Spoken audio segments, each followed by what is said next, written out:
Right on time. You remember early. 8:59 whenever you were, Oh, I guess. I know how you are with the military background for sure.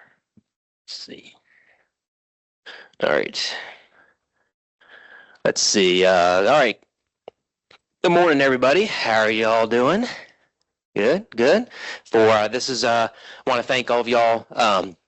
As you all know, this is one of the two sessions each year that we are actually in person to be able to actually see each other. So I appreciate you all coming into Frankfurt this morning to be able to bond as a group. And I will say that the next one of these is going to be for next spring, and it'll actually be we're looking to host up in the District 6 area, up in Cincinnati, Northern Kentucky area. So we'll be taking the show on the road like we do each year. We'll be able to look at some projects up there. But it gets us we like to do the Frankfurt thing once a year, and then we'll go out on site and look at projects. So the next one in April will be up in District 6. So for the announcements, I guess from my end, the Kentucky General Assembly enacted House Bill 1. Some of y'all, hopefully all of y'all know about this, but enacted House Bill 1 in last biennium to designate $7.5 million a year for a lot of specialized programs, especially as they deal with the issues that Jeremy Edgeworth works with in regards to freight. So I know we're doing a lot of these grants. This particular grant is going to be for railroad equipment, construction, reconstruction, improvement, or rehab of rail facilities or engineering work associated with capital projects. This is the Kentucky Industrial Access and Safety Improvement, otherwise known as the KIASI grant. So these are 50-50 grants. The soliciting for the remaining $2.8 million worth of the fiscal 2026 funds is open right now. And he has that in my inbox. He wanted me to make this announcement, but it'll be coming to you all later this afternoon or tomorrow to be able to distribute to your planning, basically to your outreach partners that you on your distribution lists. These applications are due December the 1st at 4 p.m. Eastern time. Like I said, I do want to thank you all in advance, all the HDOs, the ads, and the MPOs for distributing these whenever they're sent. It's important to be able to get these out to your contacts to be able to get applications in for these programs. This House Bill 1 funding is a one-time thing that we're hoping to be able to continue. So we want to make sure we get these funds, we get good projects that are directly attributed to these. And I'll give a special shout out. I know I saw David earlier this morning with the bluegrass ad, but I know I did not realize that one of my fellow parents on the soccer team was a chief of staff for Mayor Gordon in Lexington, and then that went out to him, and he received that, and he said, "Well, we've connected another way." So I do want to at least thank you all for distributing that. It's important this gets out. I don't know where he's sitting, but I saw David earlier this morning with the bluegrass ad. So special shout out to him for distributing that. I will give an EV charging program update. 46 total sites have been awarded. That number was actually higher. We've actually awarded more than that, but we've had some of them drop out. The dropouts have been primarily due to site issues with, this is a unique program, as you know, it's not on state-owned right-of-way. So we're dealing with special elements with this case. So some of those site hosts have dropped out, and some of those contracts have dropped out. But of those 46, 5 stations are now operational. We've got Circle K's open in Richmond and Berea. We've got Love's in Grayson and Sparta. And we've got a Shell, Apple Market, and Lee's Chicken in Hazard off of the Hal Rogers Parkway. Those 5 stations are all open and operational. There are 3 in construction. Those 3 in construction are in Bowling Green, Glasgow, and Shepherdsville. And the remaining stations are in some element of design. We are pushing these developers. Our goal, as we've been telling them, is we want to get these 46 stations open by June of 2026. I'll be realistic in saying that I don't think all of them are going to be open by next year, but hopefully by next year at this time, hopefully a good 40 of those will be open for us to be able to utilize the funding that we've been able to receive. I guess a big thing on this end, y'all are probably aware of the executive order from President Trump that halted this program in mid-January when he took office. But the long-awaited NEVI guidance was released August the 11th, and we got some direction on where this program is going. We later submitted our fiscal year 2026 plan, and I'm proud to say it was approved shortly thereafter by district office, or FHWA district. I don't know if I saw Tanya and Camille just come in, but they approved the plan. So we now have $56 million worth of obligated funds for the NEVI program, and another $14 million that we expect to get once FEMA opens here in the next few days. So we should have the $70 million worth of NEVI funds to be able to carry this program forward. So with that guidance, also the previous guidelines were kind of relaxed. The stations had to be 1 mile off of our designated alternative fuel corridors, which are interstates and parkways in the state, and there were no more than 50 miles between each one of those stations. But that's kind of been lax now. We can self-certify ourselves as built out. So we are meeting with FHWA, our contacts over there this afternoon, to be able to discuss our plans for build out. We can self-certify for build out. We don't necessarily have to meet the 50-mile spacing requirements, more than 1 mile. We plan to, we're looking to, instead of 50 miles, 80 miles is going to be our plan that we go with the feds with. Through advancements in EVs can now travel farther. So some of these corridors we've been having issues with, there's only 2 gaps we've got right now that don't meet the 50, but we hope to be able to get that fully built out. And that's important because once we get fully built out status, we can transition off of the AFCs.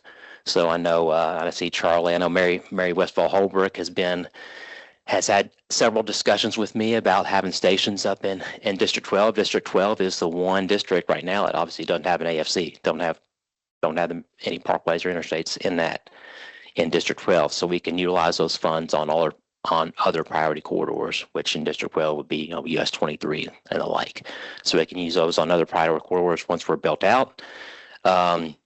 And at that point, we hope to have some type of public involvement to be able to gather thoughts from locals and whatnot to be able to utilize the additional funds.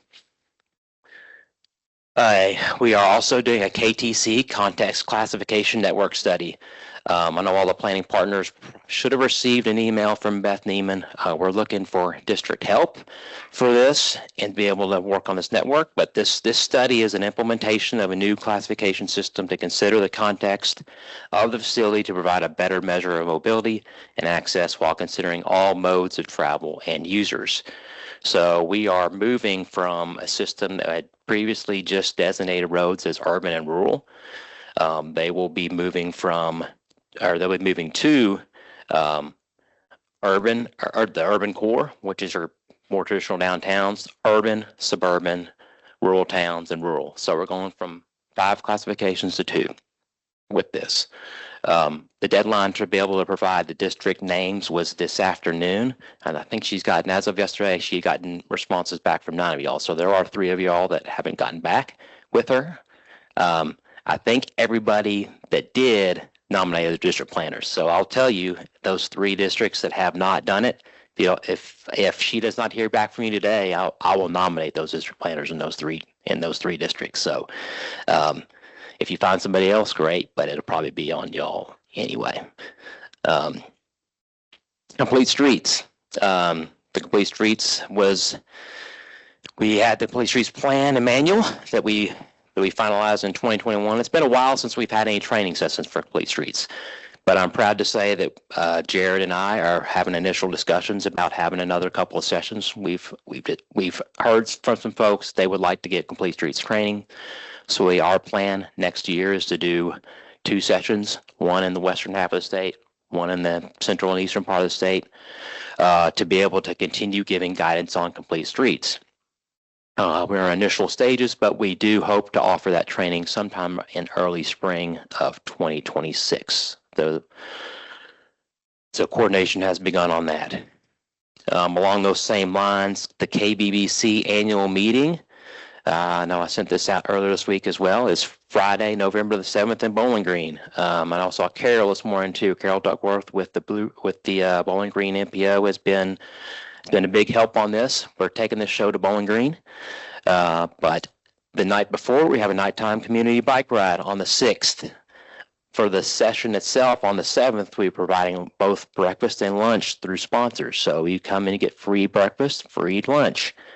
There is a hotel reservation block that expires this Friday. And I think in talking to the chair of KBBC, there are 30 rooms that are on that block. So if you would like to go and you would like to spend the night, go ahead and go down and join us. I believe it's at the Hilton there in Bowling Green, but that 30 block expires on this Friday.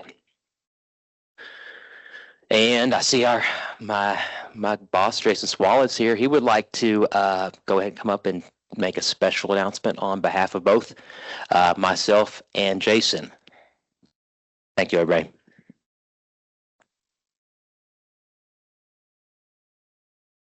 I don't know that it's fair to say that it's a special announcement, but I wanted to come in and just tell everybody that's gathered here, give our thanks from the Transportation Cabinet leadership on all the hard work that went into the shift process. I want to thank in particular Jason Blackburn and all of the folks in the districts and the ads and the MPOs and everybody who contributed to the success of shift.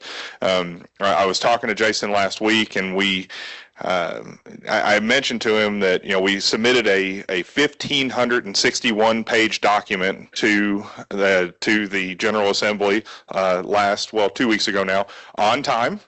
But there's so much more than just the scores that comes out of shift, and there's so much more that goes into it than just the data that's put in. And so I wanted to really come and just take a minute, and I'm sorry that I'm going to have to be in and out, but I'm double booked, and just say thank you so much, because all of the things that go through the process provide such value.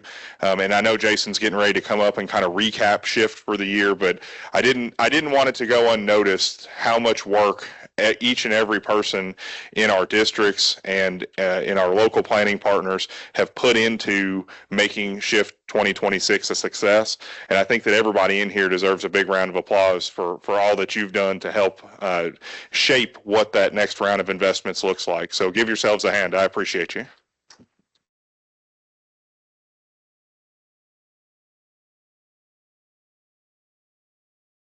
That's it for me. Would you like me to? Do you want me to introduce Mr. Blackburn?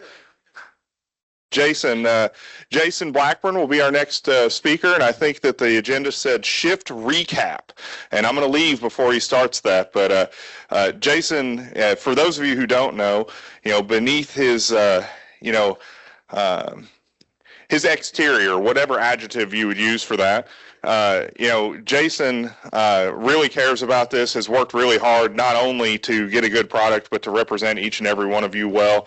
And we're really, really proud of the work that not only the Division of Planning, but in particular, Jason Blackburn has done on Shift 2026. And so greatly appreciate you, all of your partners. And I should have mentioned, I apologize, the Transportation Center, who puts a lot of TLC into all the actual scoring portions as well. But so grateful for your leadership and your hard work. Thank you very much, sir. Turn it over to you. I'm going to get out of here before I hear what he said. Thank you. Plausible deniability. That's good. Believe it or not, he's already took 5 of my 10 minutes. That's what I'll. Okay. He said basically some of the stuff that I was going to say, but truly for a recap, I was going to say, okay, let's start it. We're finished. Everybody give themselves a round of applause. Blah blah blah. But he's already done that. So, a true recap. We basically, Jason talked about. We delivered. On October 1st, the report. We ended up with 1,027 projects that went from being sponsored through, fully scored. There were more, a few more, but a good thing, I think, as time went on, we sponsor in January, February. over the next 6 months or so before final scoring, occurs, projects were let, projects were awarded, so that they got to drop off. And so that is a very, very good thing. It was different this round. It was unique, and I know I met with our ad friends yesterday, and once again, let me apologize to you all for that meeting lasting longer than perhaps normal. It was fun though. It was great conversation. I really and truly enjoyed the feedback and the discussion that we had. I'll be reaching out. Of course, our districts will be discussing some things this afternoon, and then MPOs. I'll reach out to you all to get some thoughts and some comments from you all soon. The bottom line, it's over, and that's a good thing. Everybody can breathe a sigh of relief for over a year. 16 months or so. We'll start back up. As of right now, it's not been canceled. We're going to do this process once again in 2 years, so we have a little bit of time. Jason, thank everybody, and that's what I wanted to thank everybody as well. Maybe I can be a little tough, and Jason gave me, he thanked me and everything, but there was we had an email, the other day, and I want to reiterate that because some of our people are here in the room with us. Our ads, our MPOs do a whole lot. You all are the public face. You deal with those judges and those mayors and things like that. But as I started to discuss a little bit with the ads, there's a whole lot of stuff behind the scenes that occurs that a lot of people do not know, do not realize, and most of that is with our friends here from KTC and UK. So I truly heartfelt thanks to that. And it's not just them. I've got our modeling people are here. They do work. I see my friend Connor back there. He probably stressed him out once or twice on, hey Connor, where is this? I think we have, is Stantec here? Do we have some of the Stantec folks here yet? Okay. And they, that's consultant done it. So special thanks to them. So it's crazy. I'm going to call out one person who was visiting us from China. When did you fly in, sir? Last Friday. He's come all the way from China to visit us and to see what we have to do. Now, if everyone doesn't know Alex worked with University of Kentucky. He's a vital part of our shift process, and due to certain things, Alex decided to leave our country a few months ago and take care of some business and whatnot. But he's back, and everything is good now. But while he was in China for 4 months or so, he didn't quit on us. He done a lot of things, and so a truly special thank you. He wasn't being compensated and paid, things like that. That's how much he cares about it, and that's everybody here. I truly believe that everybody here, even if you weren't getting paid, so if I called you up, and you're off, you're not going to charge an hour of time, but you would answer my questions, and so I appreciate that. It makes my job totally easy. Like I told him, I do no actual work. I just say, hey, UK, hey, Connor, hey, ads, hey, MPOs. We need to do this. That's my function. So I love it. Thank y'all for making my job easy, and hopefully it's going to get better. Now I'll get off here. Is time to start this? But okay, time to go. Thank you all.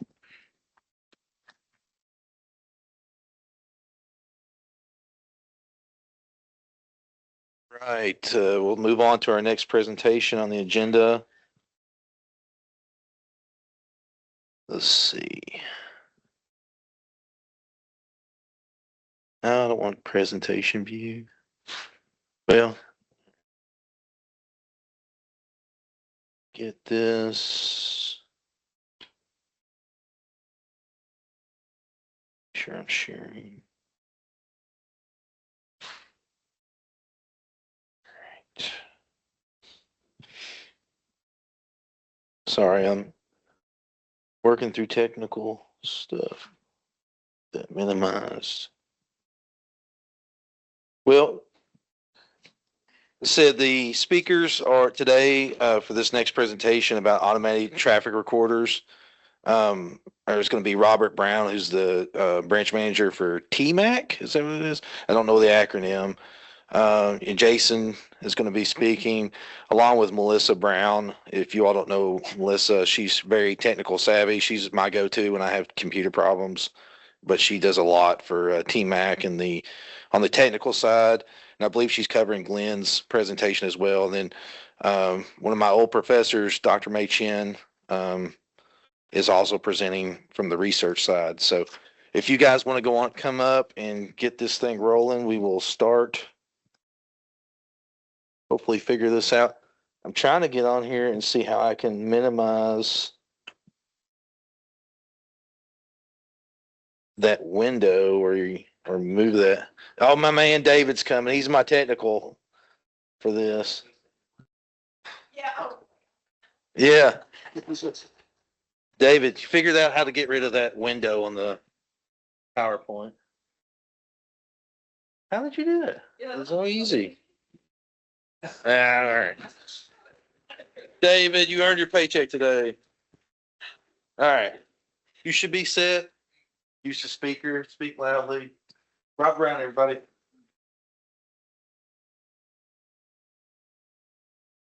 All right. Y'all hear me all right? All right. So I was already told that I didn't come up with this title for this presentation. I'm not that smart, apparently. Thanks, Nathan. You can thank Dr. Gregory from UK and his statistics department. Basically, we're talking about ATRs. Out of everybody here, anybody who all's heard of an ATR? All right, we got about 30–40%, so good deal. So my part, the boring part, will not go in vain. So just to kind of give you guys a little bit of, if I can get, nope.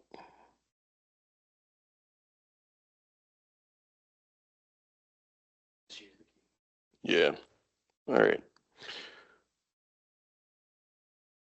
Well, that's not working either. David, what'd you do?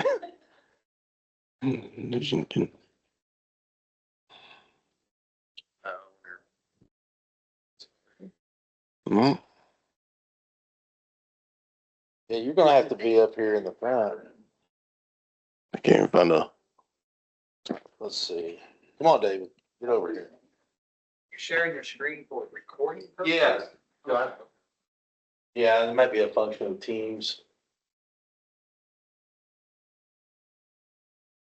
All right, how'd you do that? Good job, David. David. You're in 2 days' pay. All right, just kind of give you all an introduction. As Nathan already went over, I'm Robert Brown. I'm branch manager over TMAC, which stands for Traffic Equipment Management, and AC. I don't know what AC stands for, so sure. It was well before my time. So Melissa, she is our data section lead. She is the brains behind the operation. As she likes to say, I'm just kind of the figurehead. She runs everything. So Glenn, who was supposed to be here, he had family obligation. He could not be here. He is our ATR lead. Jason Blackburn, who everybody knows, our famous assistant director. Dr. Mei Chen from KTC and University of Kentucky. Reg Silvet, also from KTC. And Dr. Gregory Hawk, head of in statistics department at UK. So all of us, most of us will be speaking, not all of us, but a couple couldn't be here, but I definitely wanted to bring everybody up for their really important help with this project. So let's see if I can do this again. So current ATRs, we currently have 99 ATRs across the state. This is a map broken. You can see the interstates, districts, kind of get an idea of where your ATRs are in each of your districts, highway districts that is. That's ATR is basically automated traffic recorder. It counts 24/7, 365. We have about 16,000 or so plus count stations across the state. ATRs is the backbone of this. We use the data collected from the ATRs that basically, I'll get into a little bit later, but that basically factors all those other counts that we do across the state. It's a permanent installation. It requires a router. We download the data every single day from each of these stations. That data gives us historical information we can always look back at. We are required to submit all this data monthly through federal highways. Eventually gets to Congress, kind of get an idea of how our traffic is going up, down, staying similar, what parts of the state.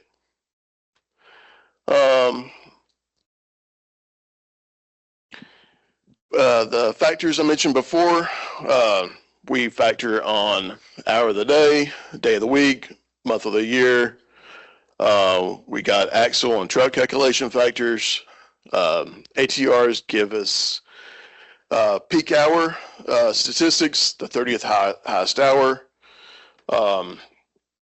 It gives us directional distribution data, especially on interstates, and gives us year-over-year growth rates, and basically gives us the most complete data that we can turn around and give to modal and give to SPAC and be able to use for y'all's studies. So we like to say in TMAC, we're the only ones that count. So a little bit of history. The program began in 1938. As I said before, we have 99 in place at the beginning of this study. The latest update was in 2019, which was just before I started with this branch. Phase 1, we're getting ready to add 18 more, which is almost a 20% increase in our ATRs. Now I'm going to turn this over to Melissa. She'll definitely, as I said, get back a little bit more into the brains of the operation. So. No. Good morning. I'm Melissa Brown. As Robert said, I'm the data team lead in the TMAC branch. I'm kind of disgruntled about the TMAC branch name because I realize that it doesn't say anything about data and just addresses traffic equipment, but we'll talk about that later. I've been working with the traffic data for over almost 25 years now, and I've been running the ATR program since 2008.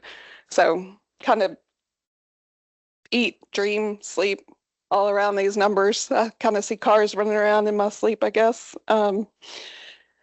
So this is kind of a little bit of the boring side of what ATRs is. I'm going to go into a little bit how we scrub the data to get the statistics.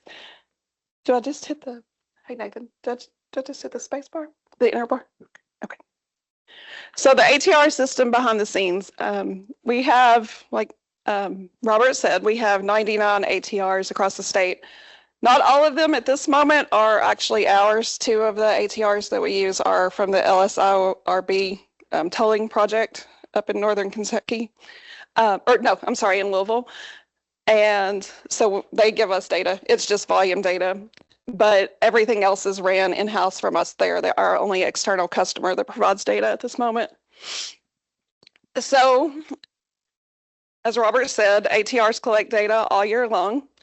And in January, at the beginning of the year, we have to go through and start cleaning out the data. We do a lot of QA during the year through the data, but as you all know, when you have that many numbers that you're dealing with, we're human, things are going to slip through. So we start scrubbing the data to find anything that's in error in there to give us the best data. ATRs need at least 9 months of data to give good factors for the year, because we need as much data as there is possible. If you're missing a month or you're missing generally, if you're missing like a season, if you're missing an entire 3 months of the winter, your data is going to be really skewed. So we require at least 9 months of data to create an ADT or statistics from an ATR. ATRs, some of them operate only on volume for a year, so they'll only give us volume factors, and then some of them give class data to give us class factors.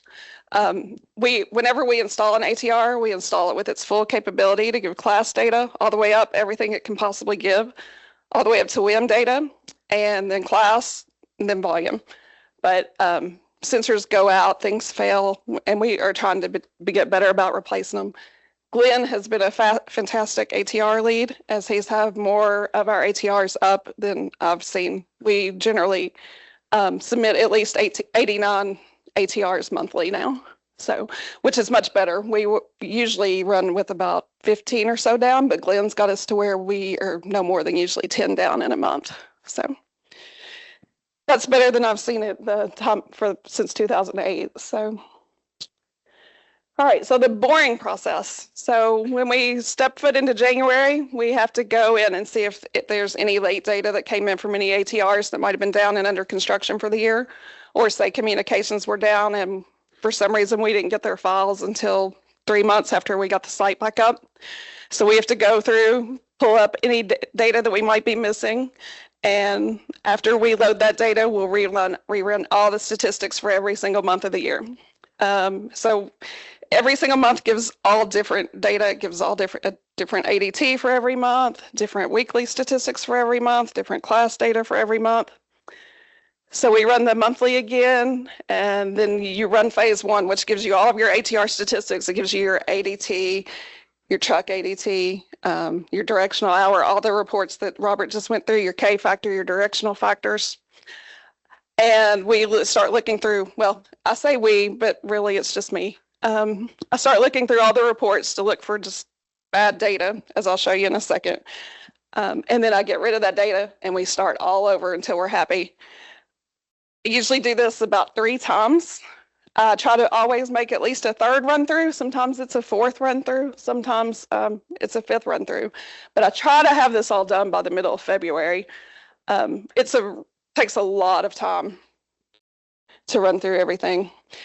So these are some of the reports that come out of our ATRs that I use to scrub data. Jason had a question if all these are available. They are not available through our website, but they are reports that if anybody in any of the district offices, MPOs, or anywhere wants to see these reports, we can provide them for you. So I create a packet on each ATR, and I basically just go through with a pencil and sit here and look for all my bad data. I wasn't able to show you to get any bad data points onto the piece of paper because, of course, I'd already scrubbed the 2024 data to get rid of anything that I found that was bad. But I use these reports to show you all. So the annual MADT and ADT report over here on the side, I like graphs. It's much more fun than looking at numbers all the time. So it gives you the ADT by month, what the previous years looked like, and then what the ADT for each day of the year was for the entire year, and how it changes over a year.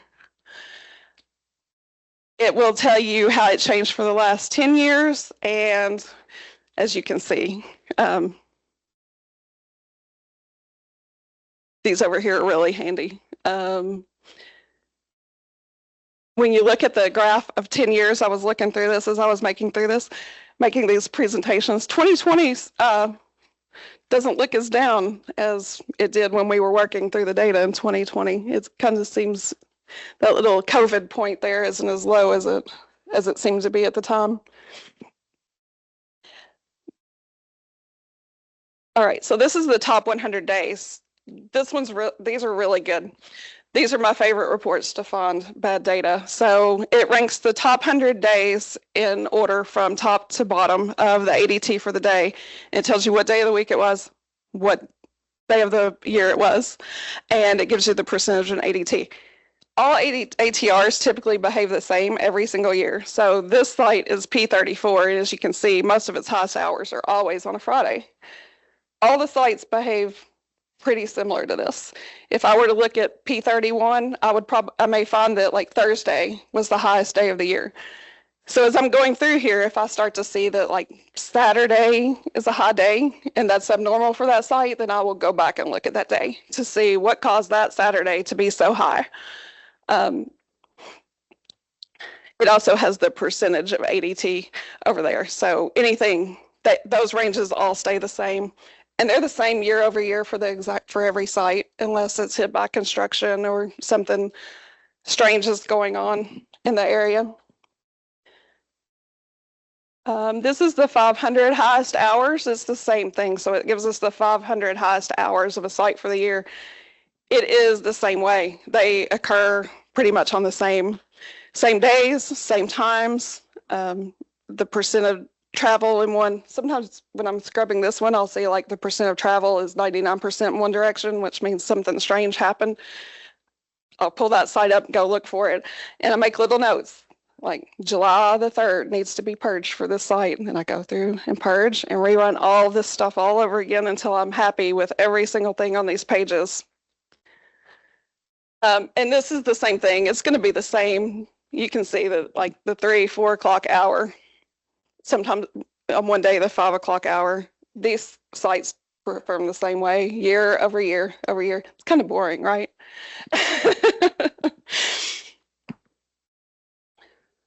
Now this is the monthly average traffic for the entire year. I like this report. It gives you the number of weekdays and the number of days that you have representing each month. You can see this ATR behaved really well for the year. It gave 366 days. So it gave data for every day of the year. There was nothing that was not clean in the data from this ATR, and it gives you the weekend ratios, the weekday ratios, the monthly ratios, and you can see that all the numbers are very well in line with each other. Like I said, I'd already scrubbed this data. I didn't have any bad data to use as examples here.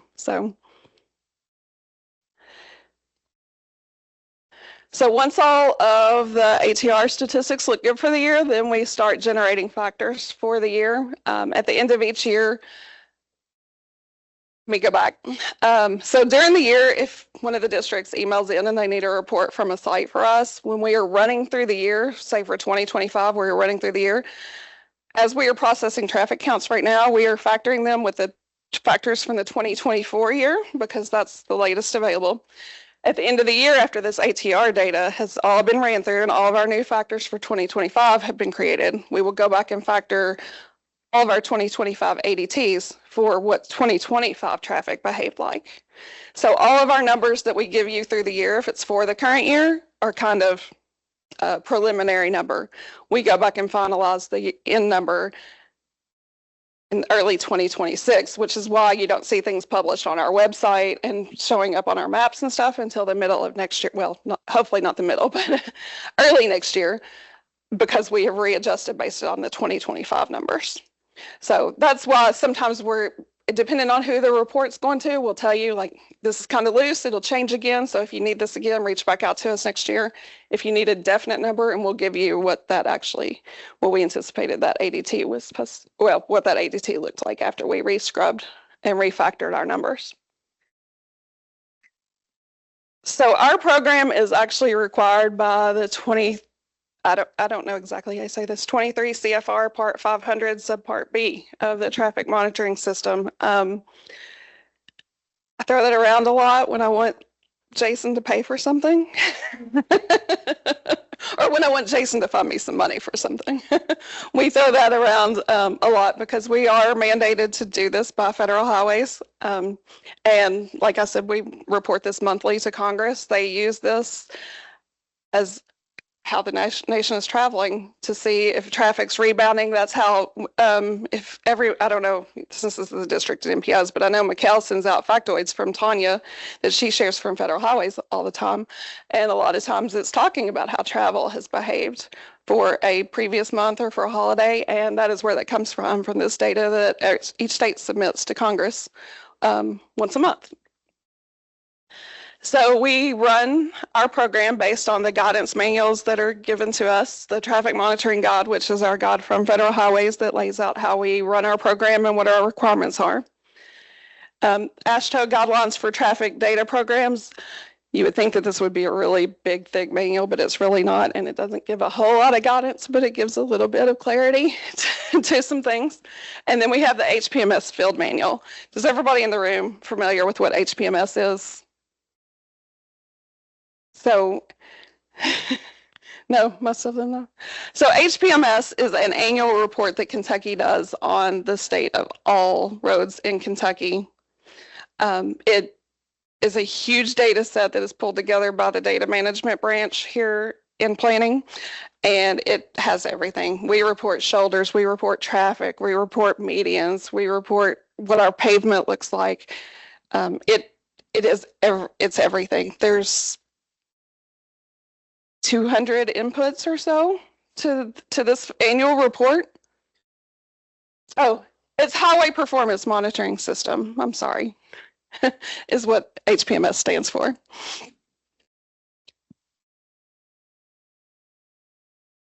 Oh, okay. Don't make me nervous, Nathan.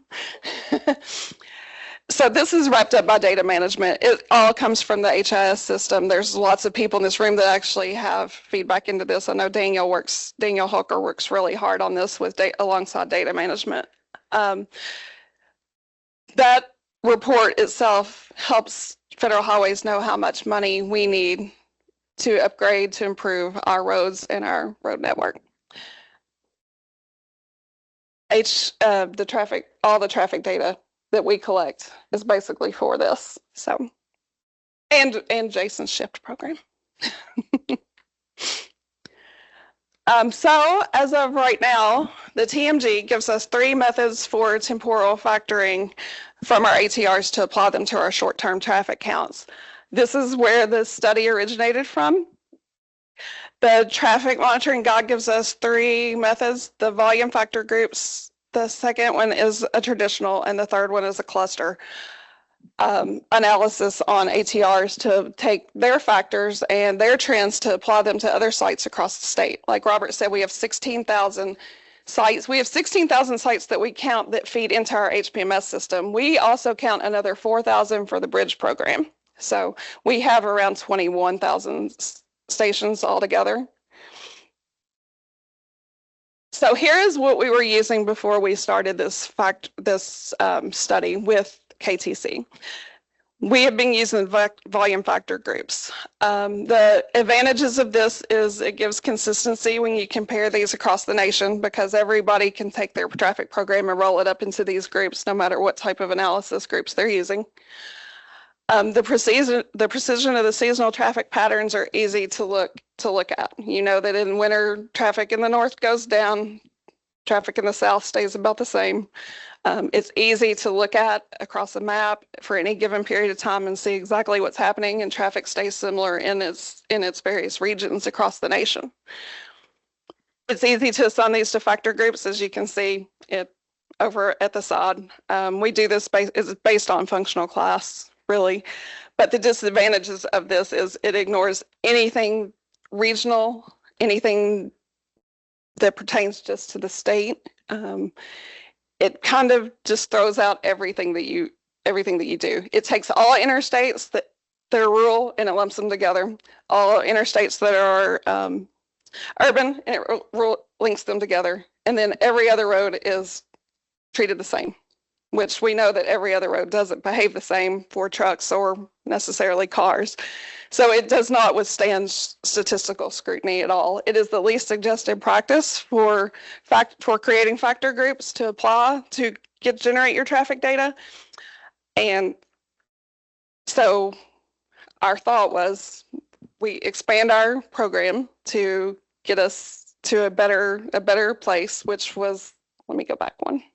The second, sorry. Yeah, so the second most reliable way is the traditional, which is what we're moving to now. It would probably take a lot for us to get to a cluster system, which is a regional based factor groups, but maybe someday we will get there. But we have to take small steps first. So we can't go in and add 200 ATRs just to get us to a cluster regional program. So the next part of the program was to get us to this traditional approach. On the traditional approach, we treat each functional class as its own category. So now we have freeways and expressways, both rural and urban breakouts, so that you assume that most freeways and expressways would behave the same. The urban setting would behave one way, the rural setting would behave another. Same thing with the collector routes. The rurals are going to behave one way, your urbans are going to behave another, but this addresses the fact that your collectors are not going to behave like your arterials. So this is a much better process than what we currently have that treats everything the same. It does, the districts, I don't know if, do the MPOs have input on functional classification for the roadway, or is that just the districts? They do? Okay. So this gives us more regional, more area knowledge when we go this route, because the districts and the MPOs have input into what functional classification a roadway is. I mean, interstates and freeways and expressways are pretty much, everyone knows what they are and they're pretty clear. But as far as principal arterials, collectors, minor collectors, the districts and the MPOs have input. So we have more local knowledge as to where these are based. So that gives us better statistics for factoring. It still may not withstand statistical scrutiny because it is not completely local based. Like we always joke upstairs that Louisville behaves as is kind of its own, is its own state. So it may not withstand some statistical scrutiny right there, as far as Louisville doesn't behave the same way as Bowling Green, but it does give us a much better representation of things.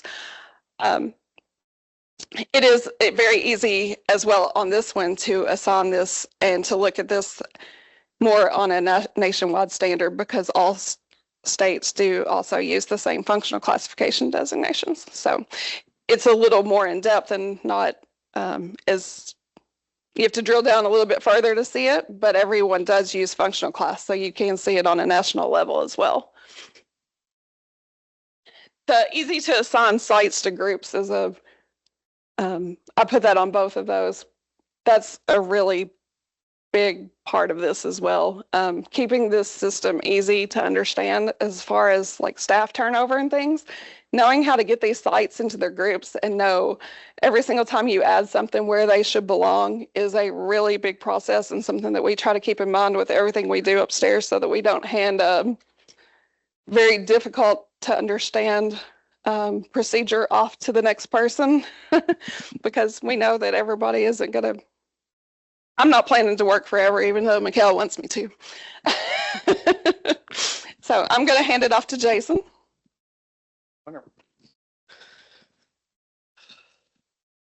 Okay, you get to listen to me for a few more minutes. To start off with, as I was sitting there, Melissa made a comment that, this is boring, whatnot, and okay, yeah, it actually, it kind of was, right? I mean, at least to me.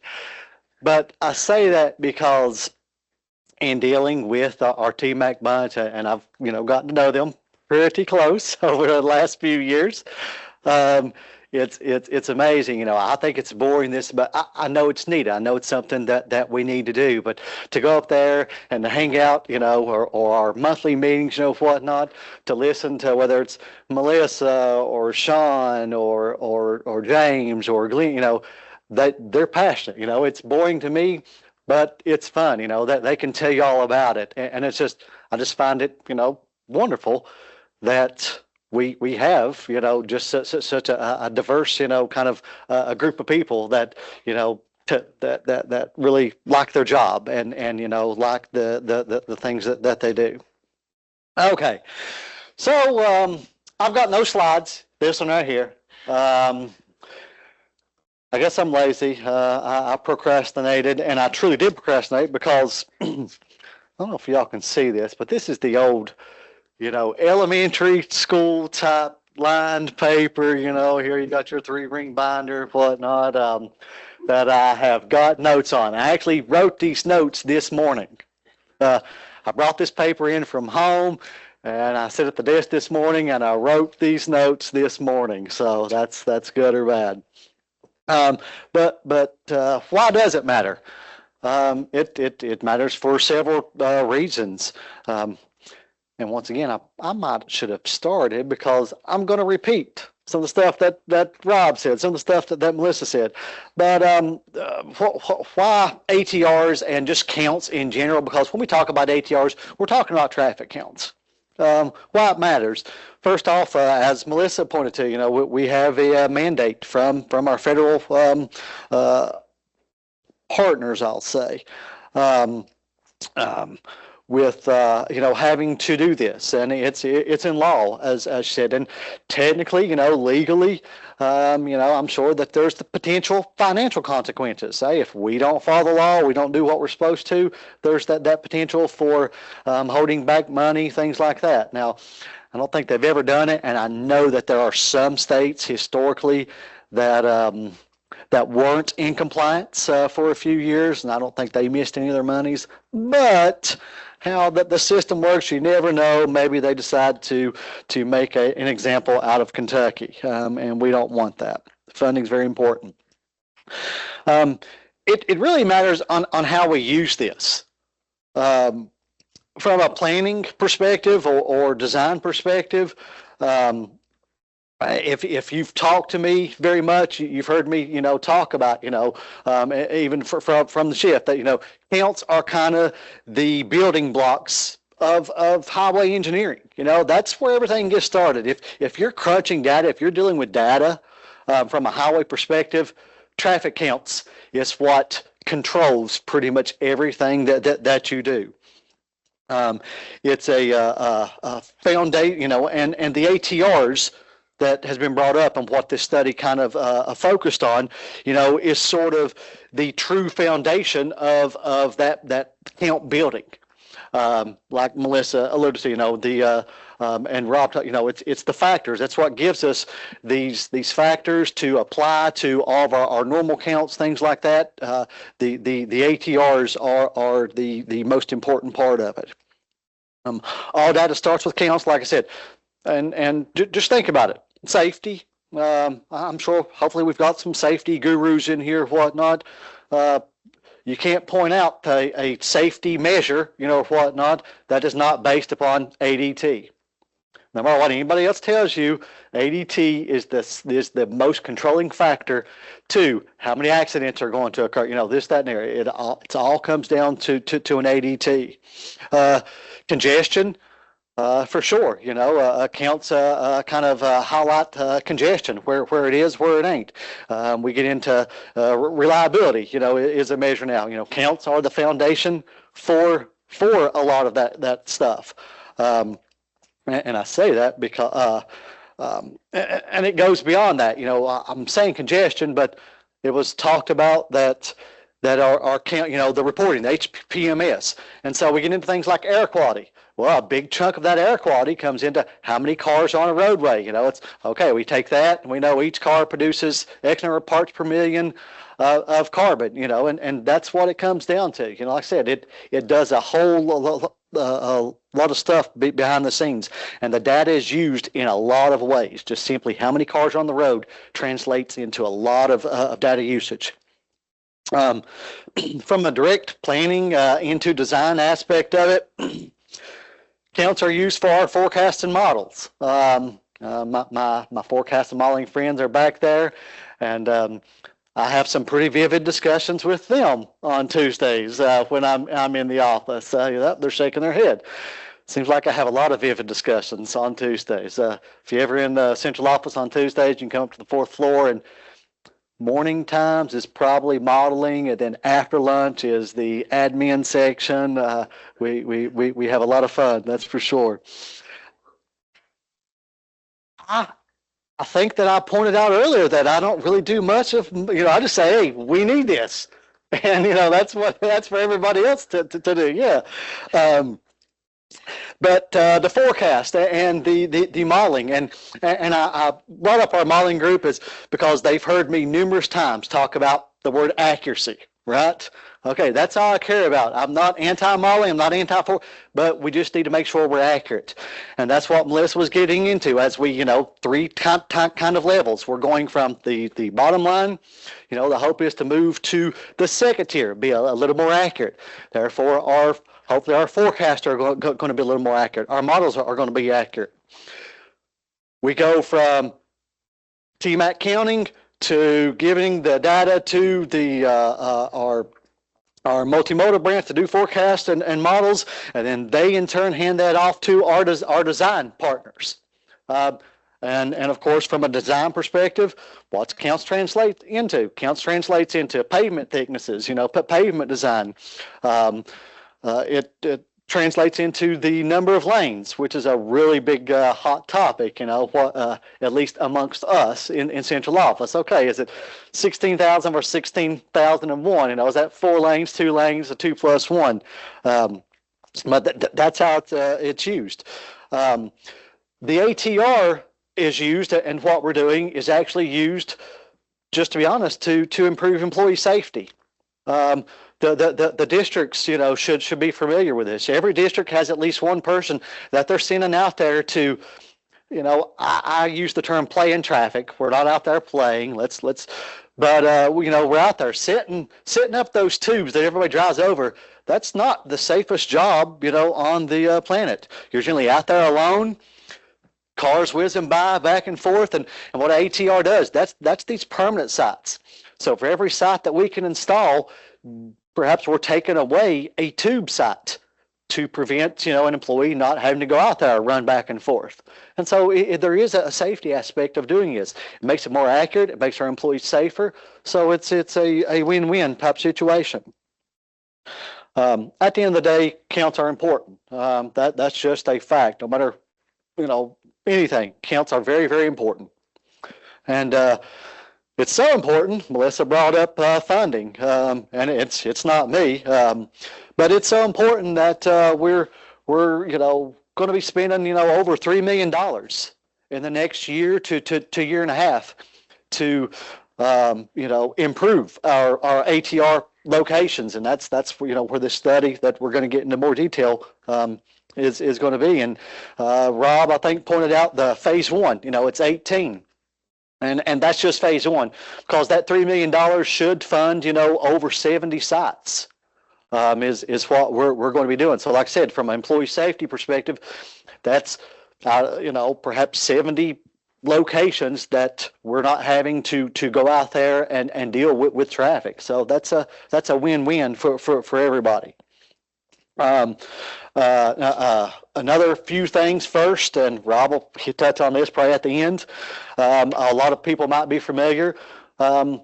We currently have advertised a contract to let phase 1, those 18 sites. We actually, unfortunately, advertised it about 2 months ago, and the bids came in, a little higher than was expected, but we've got to re-advertise. But this is the first time that anybody, throughout that planning has actually ever advertised to do something like this.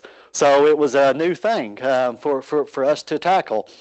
And once again, we relied upon, I think it was Stantec, I think helped us out getting this proposal together, whatnot, part of it.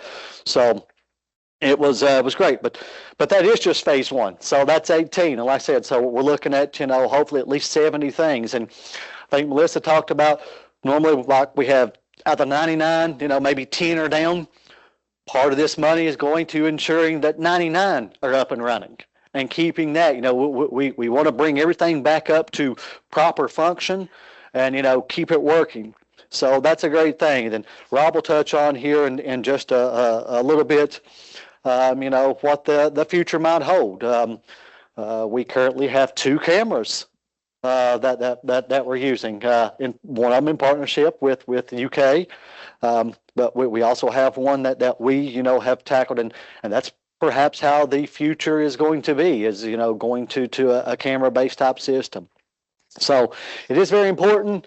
It totally matters because at the end of the day, it's required by law. We like to be a law-abiding citizen, but as this goes through and we can be more accurate. It allows us to make better, decisions on where to spend taxpayer dollars is the bottom line. And that's, at the end of the day, that's why we get paid. That's why things are important, is how can we help our public. And with that, I don't know if I hit a button or not. Now you get into the big meat of the thing. And Maisie, you, all right, a professional speaker is coming up now, who does this for her life. Okay. All right. Thank you, Jason. My name is Mei Chen. I'm a professor at UK Civil Engineering. I think I recognize a few faces here. So thank you all for being here. And I am making this presentation on behalf of the team at UK. That will be, Dr. Reg Soularet and also Dr. Greg Hogg, who couldn't be here. So I'm going to talk a little bit about how the 18 new ATR locations are selected. So that's our study objective and methodologies. So here's what you're looking at is a list of the current ATR locations and by functional class of roads and by area type. So you see that we have relatively good coverage on interstate, that's functional class 1, urban or rural, but not so much on minor collectors, which is functional class 6, and also the functional class 2, which is other freeways and expressways. Now, the motivation for the study is basically, some guidance from the traffic monitoring guide indicating that we need to have a minimum of 6 counting stations for each factor group that Melissa mentioned. So if you recall, this is where we are. So these are the current locations and by function class. And as you can see, we have a deficiency in functional class 6 for urban area and also the functional class 2 for both urban and rural. And for rural minor collectors, we are just there. So if something happens and then we fall below the minimum recommended sites. So coming back to the current ATR locations and coverage, you see the mileages of road by functional class and also by area type covered. So again, I think Robert showed this one. This is where we are in terms of existing locations of the ATR stations across the state. And here I separate out urban and here's rural. Okay. Now, again, the TMG guide, I should say, basically, indicates that we should consider putting new locations for that continuous count station and where we have deficiencies. So then the basic research question becomes, where should we place those new stations in order to optimize our counting program? Now, when we say optimize, we don't want to put a lot because that costs money, and we just want to put enough that covers reasonably well the traffic patterns across the state for each factor group. So some considerations. First, we want to eliminate some of those roadway segments from consideration because they're ramps. They are, low volume roads in particular. So 4,000 ADT is considered as the threshold for functional class 1 through 5 roads. And for functional class 6, which is minor collectors, that threshold would be 1,000. Okay, and then we're not counting anything, any roads in functional class 7, which is locals. So the basic idea is to build a model that would allow us to calculate a priority score for each locations and for each location across the state, and that model is basically built upon the data collected by all the permanent counts, the existing ATR stations, and basically the higher the priority score, means, the larger the discrepancy or inconsistencies between the model estimated ADT and the current estimated ADT. Okay. So what are the factors being considered in the model? So here's the list. We consider the road type, whether it's an interstate, arterial, or collector. We consider the number of lanes, functional classification system, its area type, whether it's located in urban area or rural area, and the primary direction, as well as the highway district. So these factors, we think captures the basic characteristics of the roadway as well as their geographic location. Now, what I want to mention is that the model is pretty robust. It has, as you can see at the upper right corner, it has a 0.88 R-square value. So what it basically means is that the model is able to capture about 88% of the variations of your data. Okay, so it can explain that much in your variation. Now, for those of you who are interested in more specifics about the model, it is built using the feasible solutions algorithm, which is a combination of the traditional statistics model and the new data-driven approach using machine learning. And the methodology was developed by a group of faculty and student at the University of Kentucky Department of Statistics. So here's the original source document together with their R package code, if you're interested in this. So at the end of the day, we created the model, and then we for each functional class and area type combination. So, for example, functional class 1 through 6, and then for urban and rural. So we did this for 12 models. And for each functional class and area type, we listed the top 50 sites, meaning they have the highest priority scores. And some of the functional class and area type combination doesn't have a total of 50 segments. So, we just list them all. So here, as you can recall, functional class 6, which is minor collectors, is where, we have the most efficiency. So here you're looking at the list of the top scoring rural minor collector locations. And the last column basically shows their priority score. And you can see the score is ranked from from the highest to lowest. Now, where are they? So as you can see in this graph, we have the top 10 listed, I think, marked in red color. And then the next 10, which is from 11 to the 20th, is marked with purple color. So you get us, I hope it's clear enough for you guys in the back. So, and then for urban functional class 6, these are the top performers. So you can see, we have the RT unique listed, and then the county and district. So here's where they are. Again, the top 10 is marked in red, and the next 10 is in purple. So these are just examples showing, where they are. And I think next, it's Robert, that's you.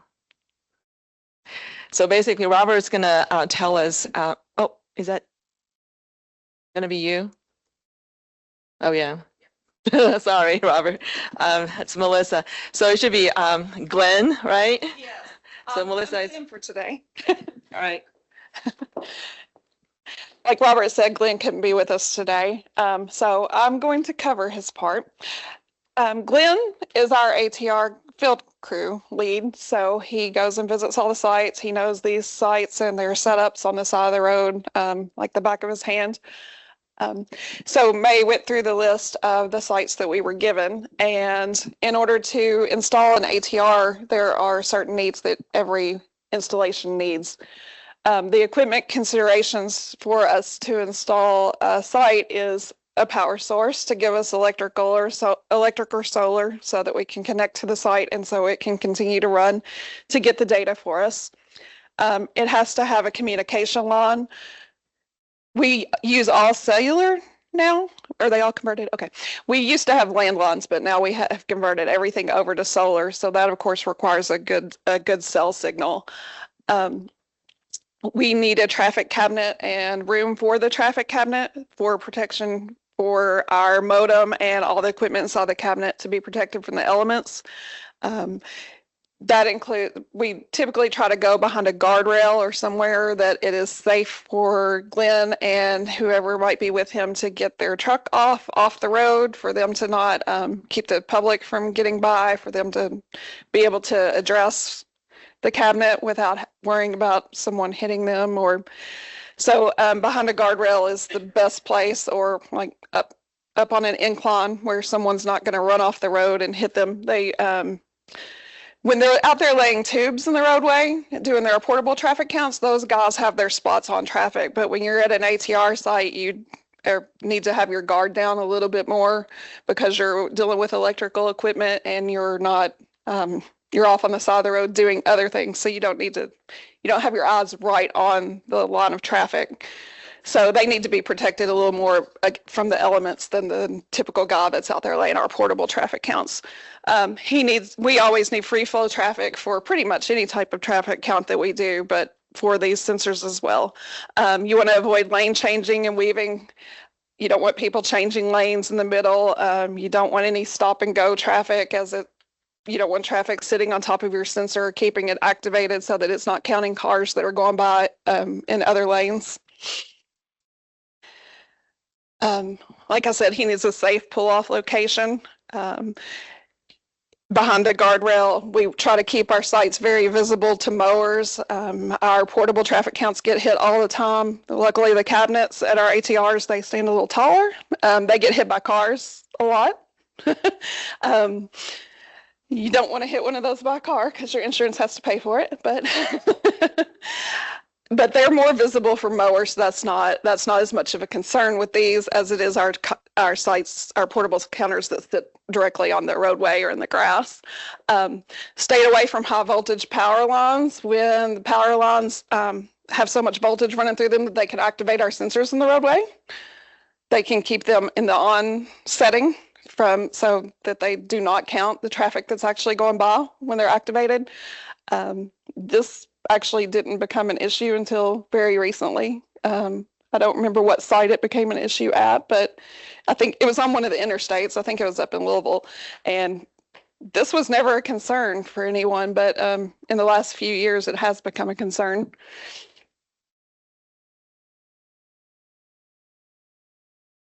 So our in-pavement sensors are, as Robert mentioned before, what the majority of our sites are. We now have 2 camera sites that we also run, but the other 95 sensor locations, because the LSIRB being done by camera, would be in-pavement sensors.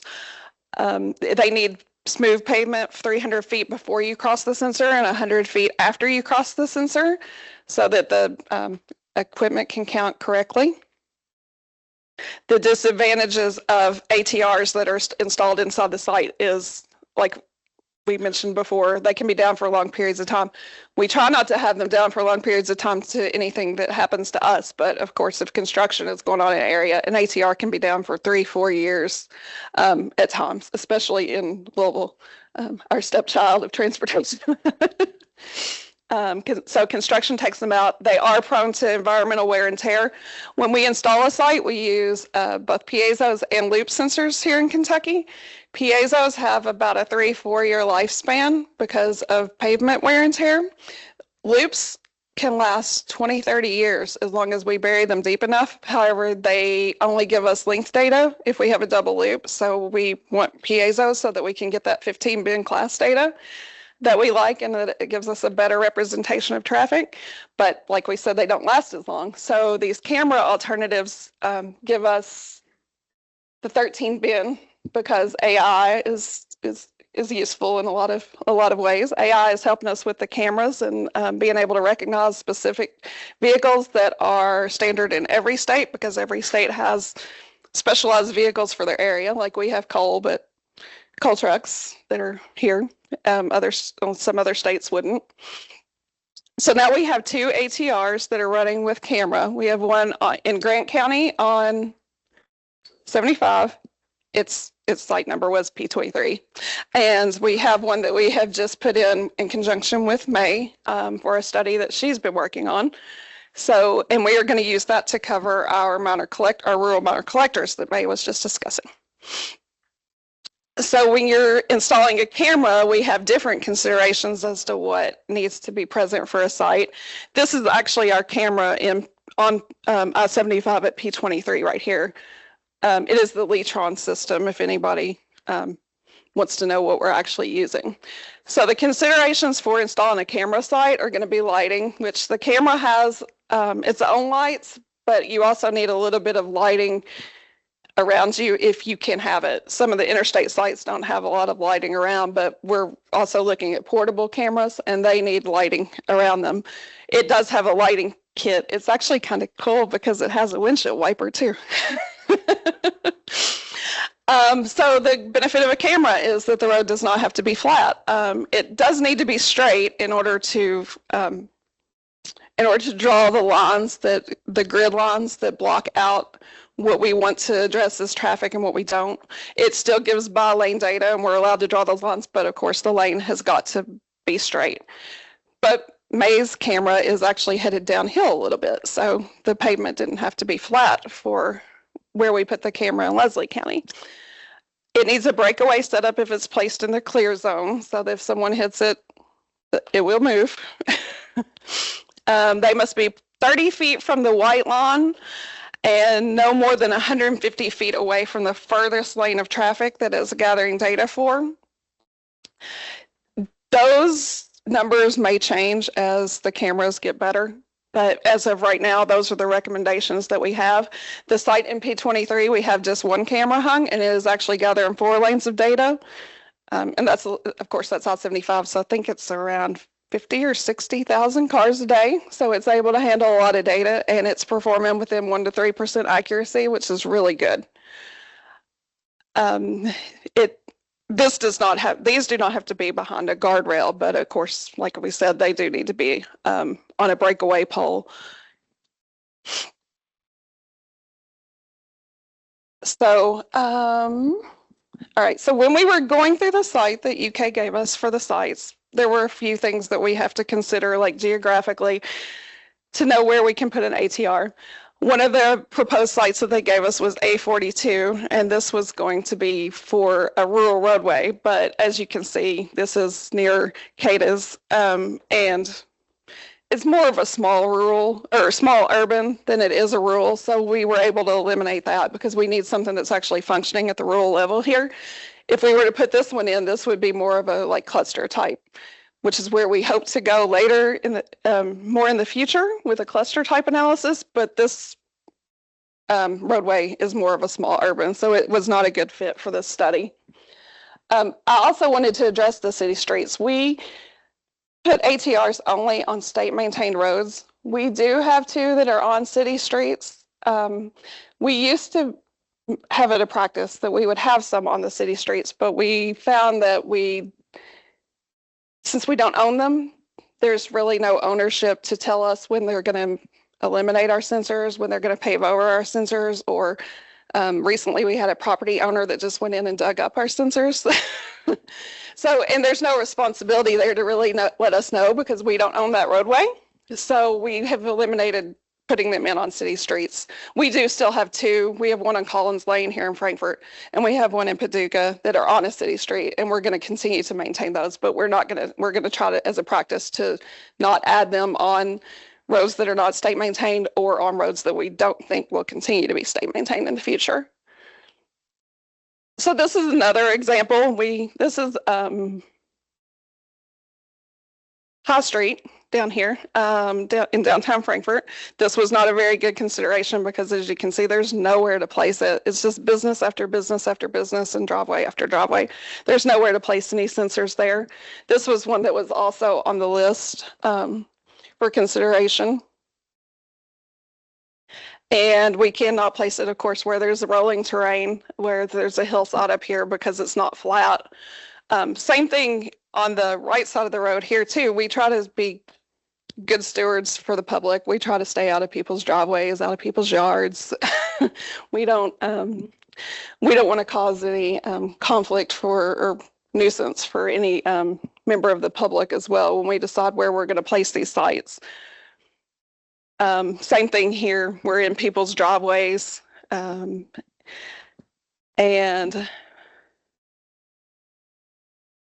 let's see, I can't see. Yeah, I think Glenn had this in there just because we're near where people are living. Is this yours? Okay, this is back to me.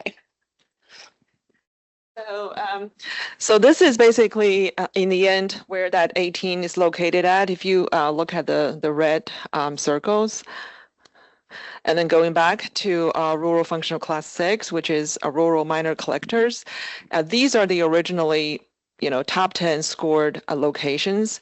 So after considering what Melissa was, mentioning about the practical considerations of logistics of putting these sensors in. So these are the top 2 locations chosen for rural functional class 6. Okay, and so out of the top 10, so you see these 2, so the first one and then the 5th ranked one, they were ultimately chosen. So here's urban minor collectors. Again, this is the original list. And, based on the logistic consideration, we're able to choose these top 8 and plus number 13 and 16.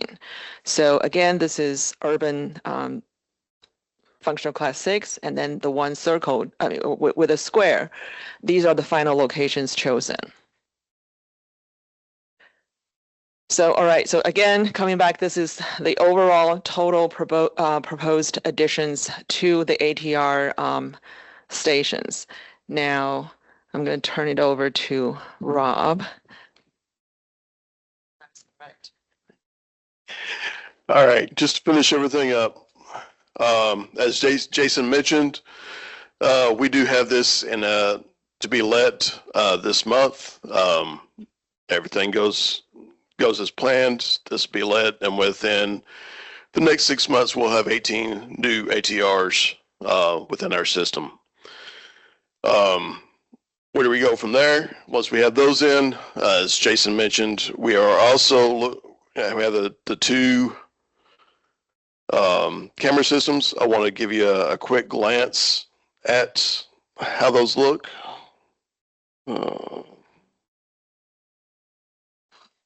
There we go. Share this. Oh, yeah, you want to share it? Sorry.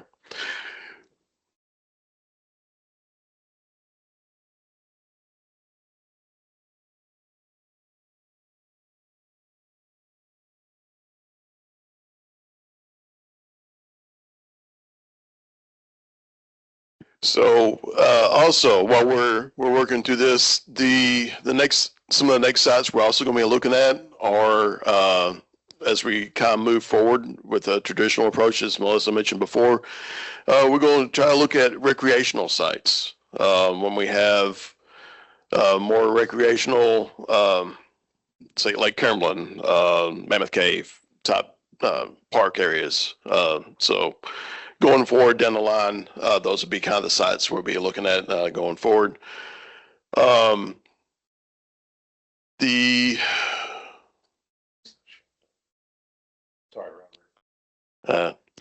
The original plan was to actually bring up a live site from one of our 2 sites that we described before, but we had some firewall issues and more technical things. So technology is not my friend today. So my apologies.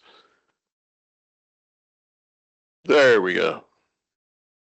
So as you can see, this Leatron camera system, it works basically any kind of rain, fog, congestion, light, day. It is above 99% accuracy.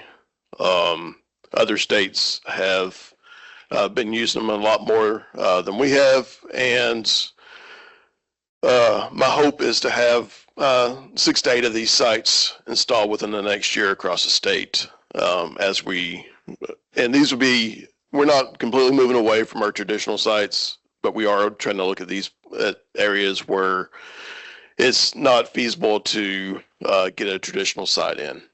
So, but, okay. Well, that was the end of the PowerPoint. It was just one last slide was any questions? Any questions for any of us?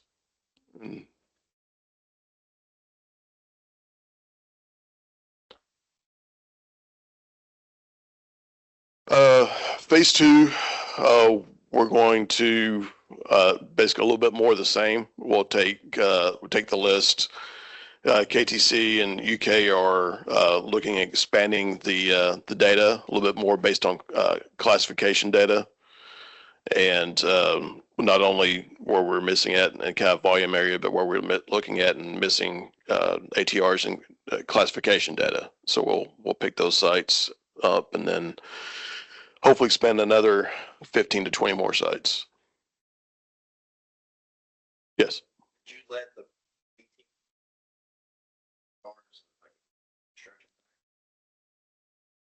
It's one construction package. Yep. Yes, sir.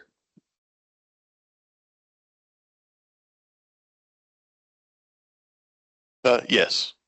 To get that, just contact Melissa. Melissa P. Brown at kbot.gov. I think it stands for princess, but I'm not sure.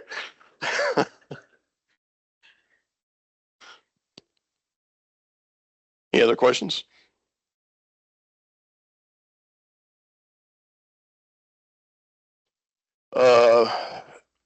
Originally, it's supposed to have been done by May. Is that correct, Jason?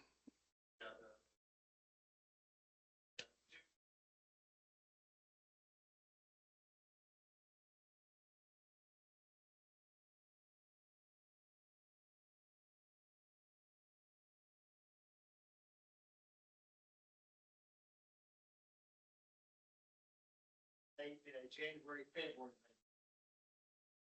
Get kind of things rolling.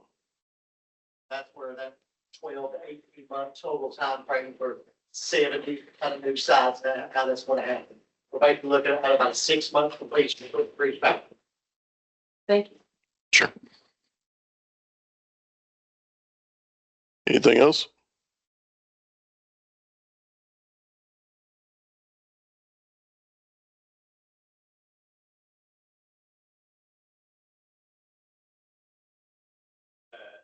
Kind of stick with the regular functional classification system for this.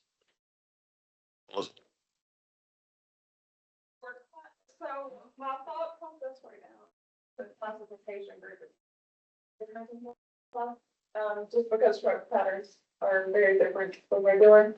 So that's kind of what we're doing in 2 phases, and even addressing the class in the first part, because once we have more ATR data, we'll have more class data to feed into their study. And yeah, trucks definitely move different than cars, than passenger cars. And so the thought is we'll have more data.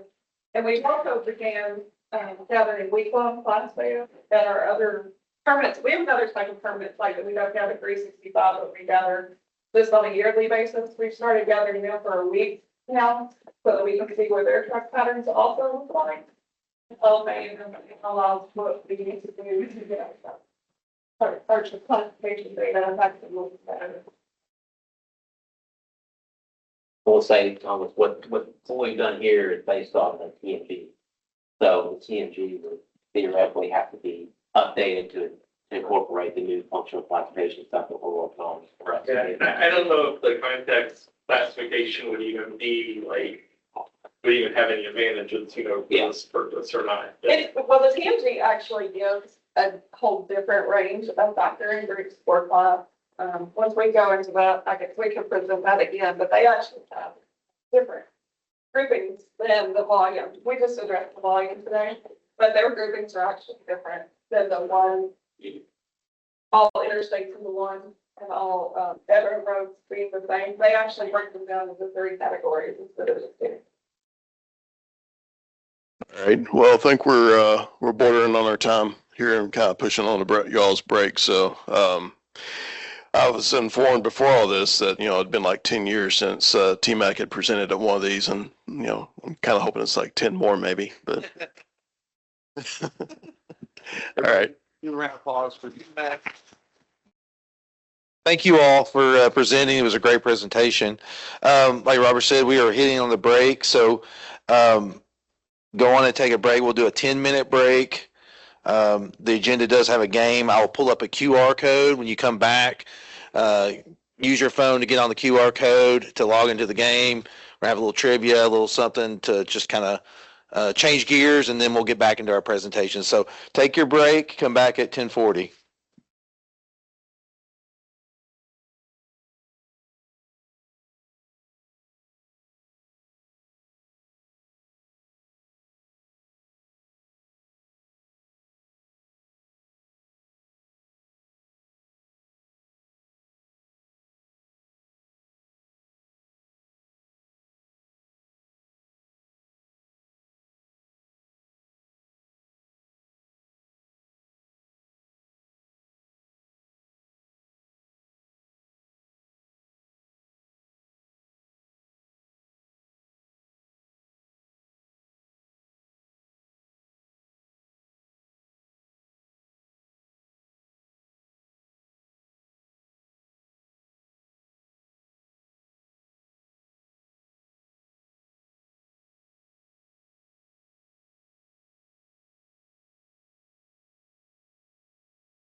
Just this black on this wrapping. So perfect time. Yeah. All right, folks, if you're participating in the game, go ahead and scan your QR code. I'm going to progress the slide to put your name in as a participant. And about at when the clock hits 10:42, and then we'll get started with the game. It looks like we only have 5 participants, maybe 6, a little 7 now. Just be patient. When I progress the slide, it'll ask for your entry, your name. There is a prize. There's a lot of people that are. What is that emoji that's getting the most? Is that shocked? Or what is that emoji? Somebody. Wow. Okay, they're wowing it. No, only very little low hearts, and then the 2 laughing. So we'll see if that gets. And then we got some sad faces. We got a lot of wows. So this it must be good, right? Or they're just shocked. All right, I'm gonna progress the slide. Has everybody had a chance to scan QR code that's gonna play? Casey's still scanning. Everybody good? I'm gonna progress this slide. We'll see how it goes. If it's train wreck, we won't do this again. But if it's a success, we'll keep going. Maybe it'll be a series. All right. So now you should get a prompt that says you've joined, and you wants a name, and you can change your avatar up. Jared is in. It looks like NSH, the real Nathan Ridgway. The real Nathan Ridgway would not have a bike avatar. I'll tell you that much right now. I bet that's Casey. Is that you, Casey? All right. Just let me know when you've had a chance to get your avatar set up. And we will start with, is everybody good? Thumbs up, you're good? All right, let's start this thing, see how it goes. Rewards more points for fast answers. What does HPMS stand for? We're given the answer in the past presentation, the first presentation.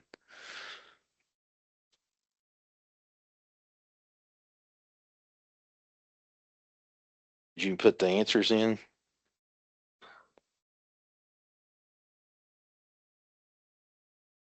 Everybody put an answer in already, or probably put too much time on this, it sounds like.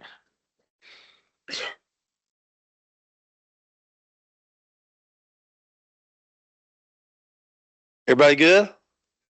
All right, I'm gonna progress it, see what it does. Bryson, 91. And I wanted to do a little trivia part, like a little Jeopardy, kind of just some information. Melissa hit on what HPMS stands for. It's a Highway Performance Monitoring System. What? That's not, I got it out of the traffic manual, so the plan. What? All right, well. Okay. Sorry. I thought we QC'd this with Libby and Jared. That's what I get for trying. All right. All right. Well, let's see. We'll just skip that one. All right. Sorry.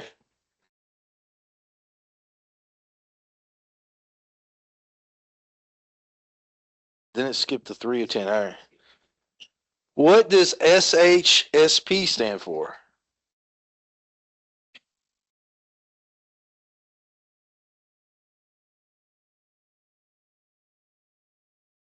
Is it going to progress? Oh, man. What?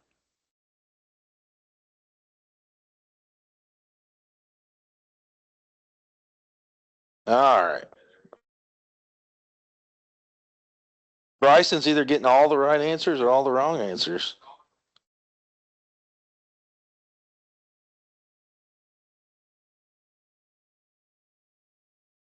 All right, this is a cluster. I'm sorry.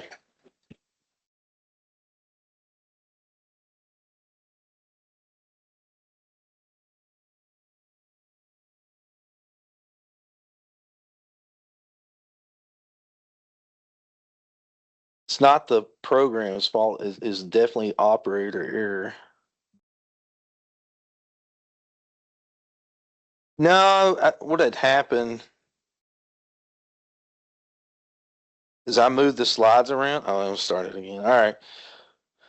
All right. Well, let's just see how it goes. Question 4 of 10. Let's see. Start.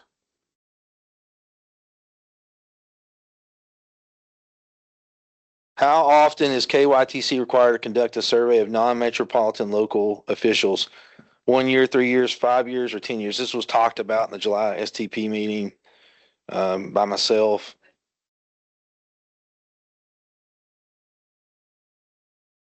It's also the rural consultation survey that we just got completed.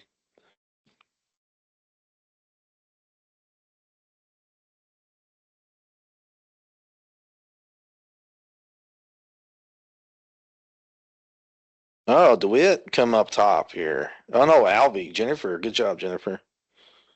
All right, so that was that the right answer? Let me just clear. All right, we got 5 years. All right, 5 years was the answer. You know, I highlighted that in the STP meeting. We just got done with that. We had over 460 responses by our local officials and the public. So I'm currently in the process of processing all the answers, and we'll have that out in February. Maybe we're on track after question 4. What are the 3 C's of transportation planning?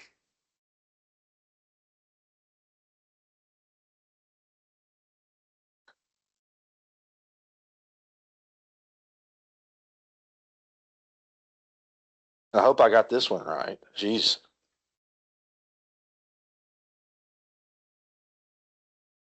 Is it right? The answer? Okay, good. All right.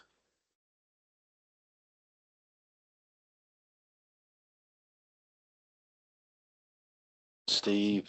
And we got to process it, Steve. Jim L. is rocking the longest streak. Good job, Jim.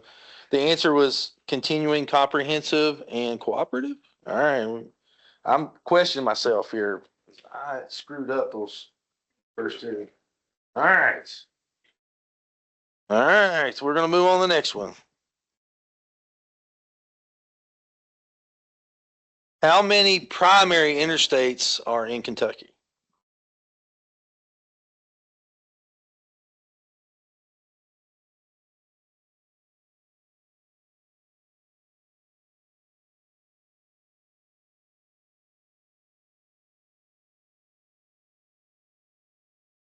I guess I just realized there's a hand counter of all the people that have answered. So if it gets up to, I guess, it gets up to 44.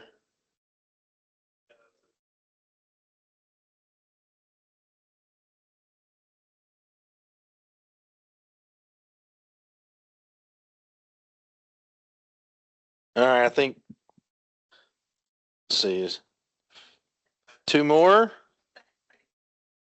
I think somebody's trying to skew the terribleness of this or something.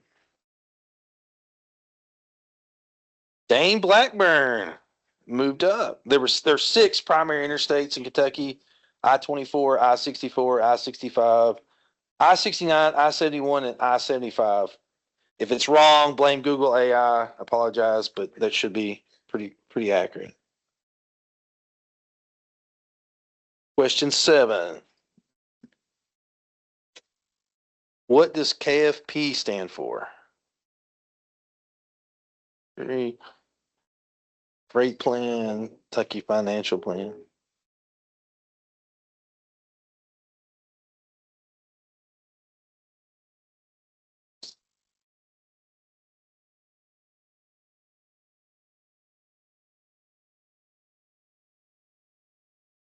And we're getting 2 more responses. If you don't know, just select Kentucky Fried Poultry.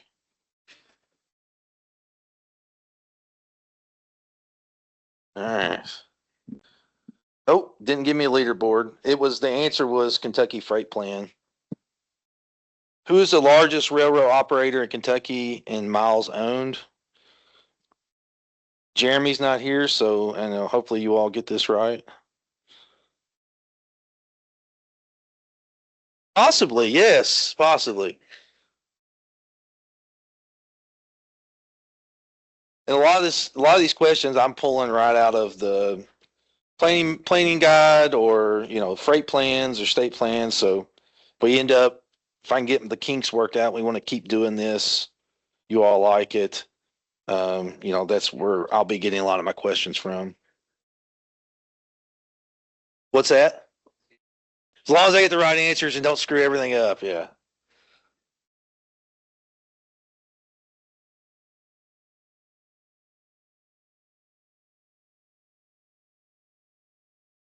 Dang, rocking the longest streak. The answer was CSX. They own 3,129.3 miles of track in Kentucky with 509 bridges and 3,867 total crossings. Of those crossings, 3,289 are at grade, 298 are underpasses, and 278 are overpasses. And that's all out of the freight plan or the rail plan.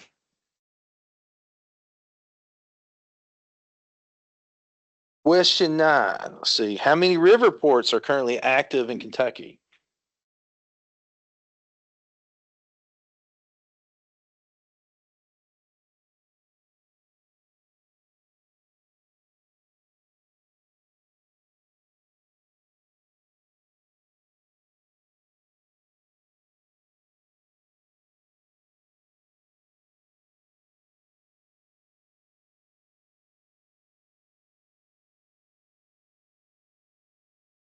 We've lost participants. That's sad.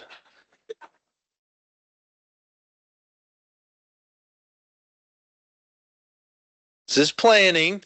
It comes out of our plans. We are multimodal in our planning efforts.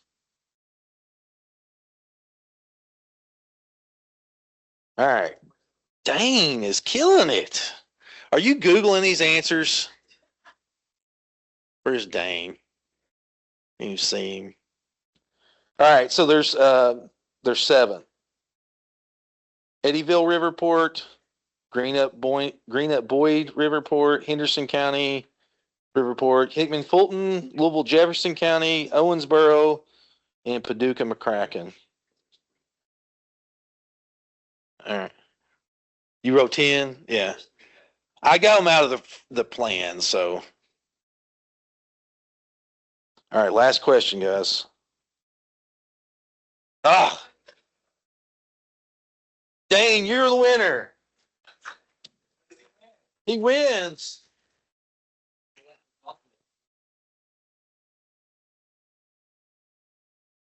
Cheating. Is he?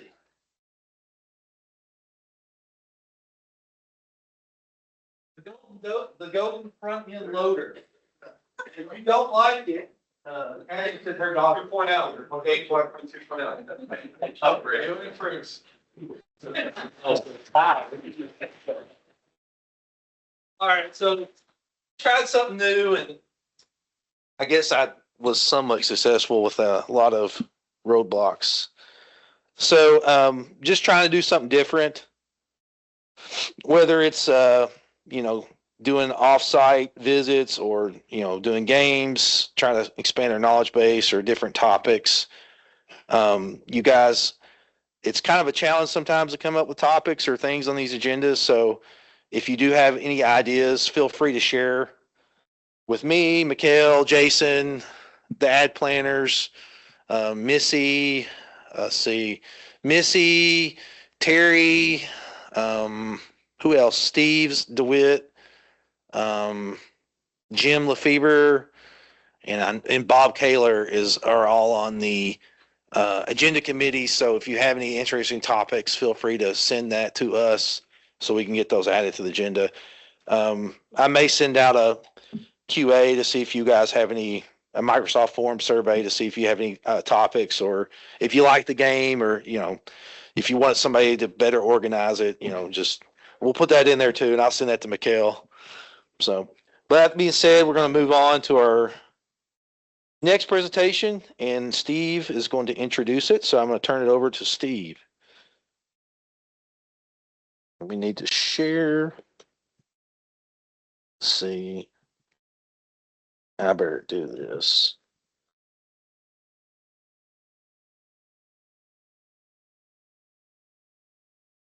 Right. Let's see, share in Teams. We don't want that one. Screw that up. Which one we want, Steve? This one. All right. And then David somehow. What did you do, David, last time? You just. Oh, there we go. All right. We're going to minimize that. All right. Steve, you take over. How's everybody doing? Our goal is for you to give a damn about this study when we're done. All right, it's gonna be like that this entire time. So just be warned. I was asked to introduce this, and so I thought of no better way than how I got told to do this study. I have an email from John Moore to myself and Josh Rogers, who is the director of maintenance. John says, Josh/Stephen, I hear there may be some available planning funds per Jason, that's Sawala, that we'd like to leverage for a dam plan. The goal of this dam plan is to assemble a dam inventory as well as a summary of dam issues throughout the state. Along with the dam issues, it would be beneficial to gather the dam severity and dam risk. We have the availability of Protect funding, both formula and via grant, that we could potentially leverage to address any dam issues that are appropriate to address. Happy to discuss this dam project at your leisure. Dam, John. So when confronted with this, I hadn't actually put this into our federal programming document for SPR funds. So I just send this email verbatim to Tanya, who then sends it directly to FHWA headquarters to ask if it's eligible for funding. So this went to the highest levels to talk about this damn study. So. With that, I think Len, you're more than welcome to take over this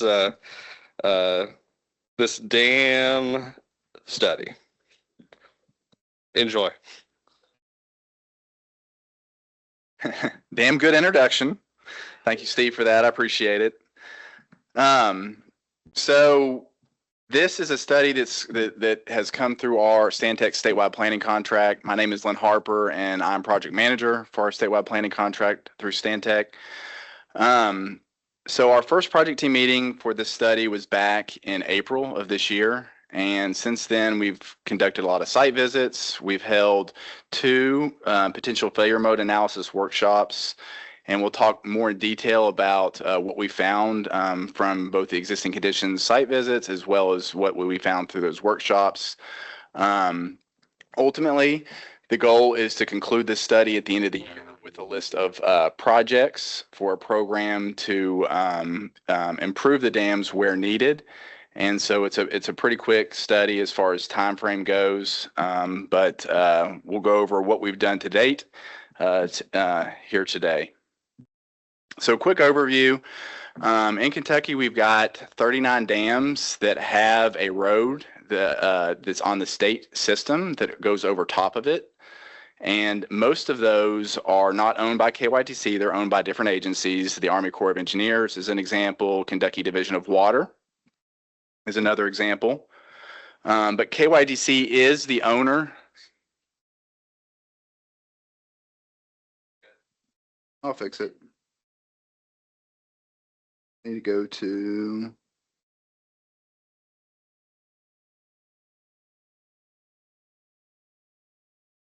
all right. So this is the map that I was talking about. It shows the location of those 39 dams that have a road with the state maintained highway going over top of it. And then here's a map of the 11 KYDC owned dams that KYDC is responsible for maintaining. The 11 dams are all earth and fill dams, so we don't have any hydropower dams. but they are spread out over 11 counties and 7 different districts across Kentucky. And the average age of these dams are 55 years old. So the dams are getting to have significant ages, and hence this study. Dams have different classifications. 7 of the 11 classifications, 7 of the 11 dams that KYTC owns are considered high hazard. But high hazard has nothing to do with the actual physical condition of the dam. High hazard just means if that dam were to fail, what would be the impacts to the surrounding communities? And so for these high hazard dams, if they're labeled high hazard, for the most part, the reason is that if they were to fail, there's a potential for a loss of life due to that failure. In addition to the hazard classification, we also have a condition assessment, and that's shown on the left side of this chart, this table. And the condition assessment is what looks at the structural integrity of the dam as well as its hydraulic capacity. And so those 2 factors go into that condition assessment. As you can see, 5 of the KYTC-owned dams are listed as poor condition assessment, and 6 are listed as a fair condition assessment. And really the purpose of this programming study is to look at, dive deeper into what's driving those condition assessments, identify the risks, and identify a prioritized list of projects that KYTC can implement over a long-term period to make sure that these dams are safe for another 50+ years. And with that, I am going to actually pass it over to John Keeling. So he is a senior dam engineer with Stantec. He's one of the senior engineers working on this project for us, and he's going to run through the site visit and the PFMA conditions that we've identified to date. Advancing with the cursors. Okay. And I'm not going to tell you any damn jokes because you've heard plenty already of damn jokes. This is about as bad as lawyer jokes, which I love. I love damn jokes too. I have to in my business. Thank you. Been with Stantec a long time. I used to be with Fuller, Mossbarger, Scott and May. If any of you recognize that firm, we used to be big in dams. We've done work in dams since the 1980s. Not me. I'm not that old. So let me talk a little bit about the site inspections. The state dam safety office, they give KYTC their inspections. They try to do annual inspections as they can. They're understaffed like a lot of agencies, so they can only do so much. When they do it, they're doing a broad brush sort of big picture review. For us in a risk world, we're wanting to do a little bit more in-depth site inspection to really understand better potential failure modes for the dams. And I'll get into potential failure modes in a minute and kind of talk to you about that. But we want to get a sense of what we're seeing in the field. Can that actually impact and cause potential failure? Often you'll get inspection reports that say remove vegetation. That doesn't necessarily mean that that's a dam safety issue. It's probably more of an operations and maintenance issue.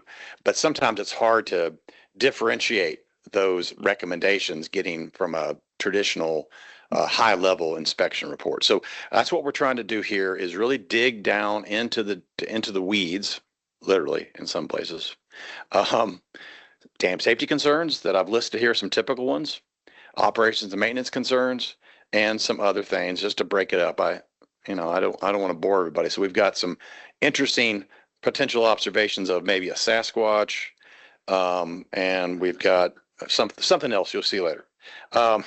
So dam safety concerns, traditional slope stability, seepage, penetrations through dams. A lot of people don't think about this, but like if a pipe or a conduit goes through a dam, it can create a preferential seepage path, which can lead to potential failure if it wasn't designed properly or maintained properly. Spillway conditions, that'll be interesting. We've got a couple of interesting spillways. I don't know how many of you realize you own dams, but you own some interesting dams with some interesting spillways that I'll show you in a minute. So let's get into it. Some typical observations. I mentioned seepage. That is on the left photo. You can kind of see the bacteria that, like the iron, they get in the water, they eat whatever's in the water, and they spit out iron deposits. So that's why you usually see seepage as orange or other colors like that. All dams leak, by the way, especially earth dams. They all leak. It just depends on, are they leaking at a rate that is controlled or uncontrolled? Do they have filters inside the dam? Was the dam constructed to handle that seepage or not? That's kind of key. And we dug into that a little bit on this. So it's kind of important to understand seepage, quantity. Does it look like the water's cloudy or turbid? Is it carrying materials from the dam? On the right is Hardensburg. I'm going to pick on Hardensburg a couple times. Out in western Kentucky. That we're looking at, and I don't have a laser pointer.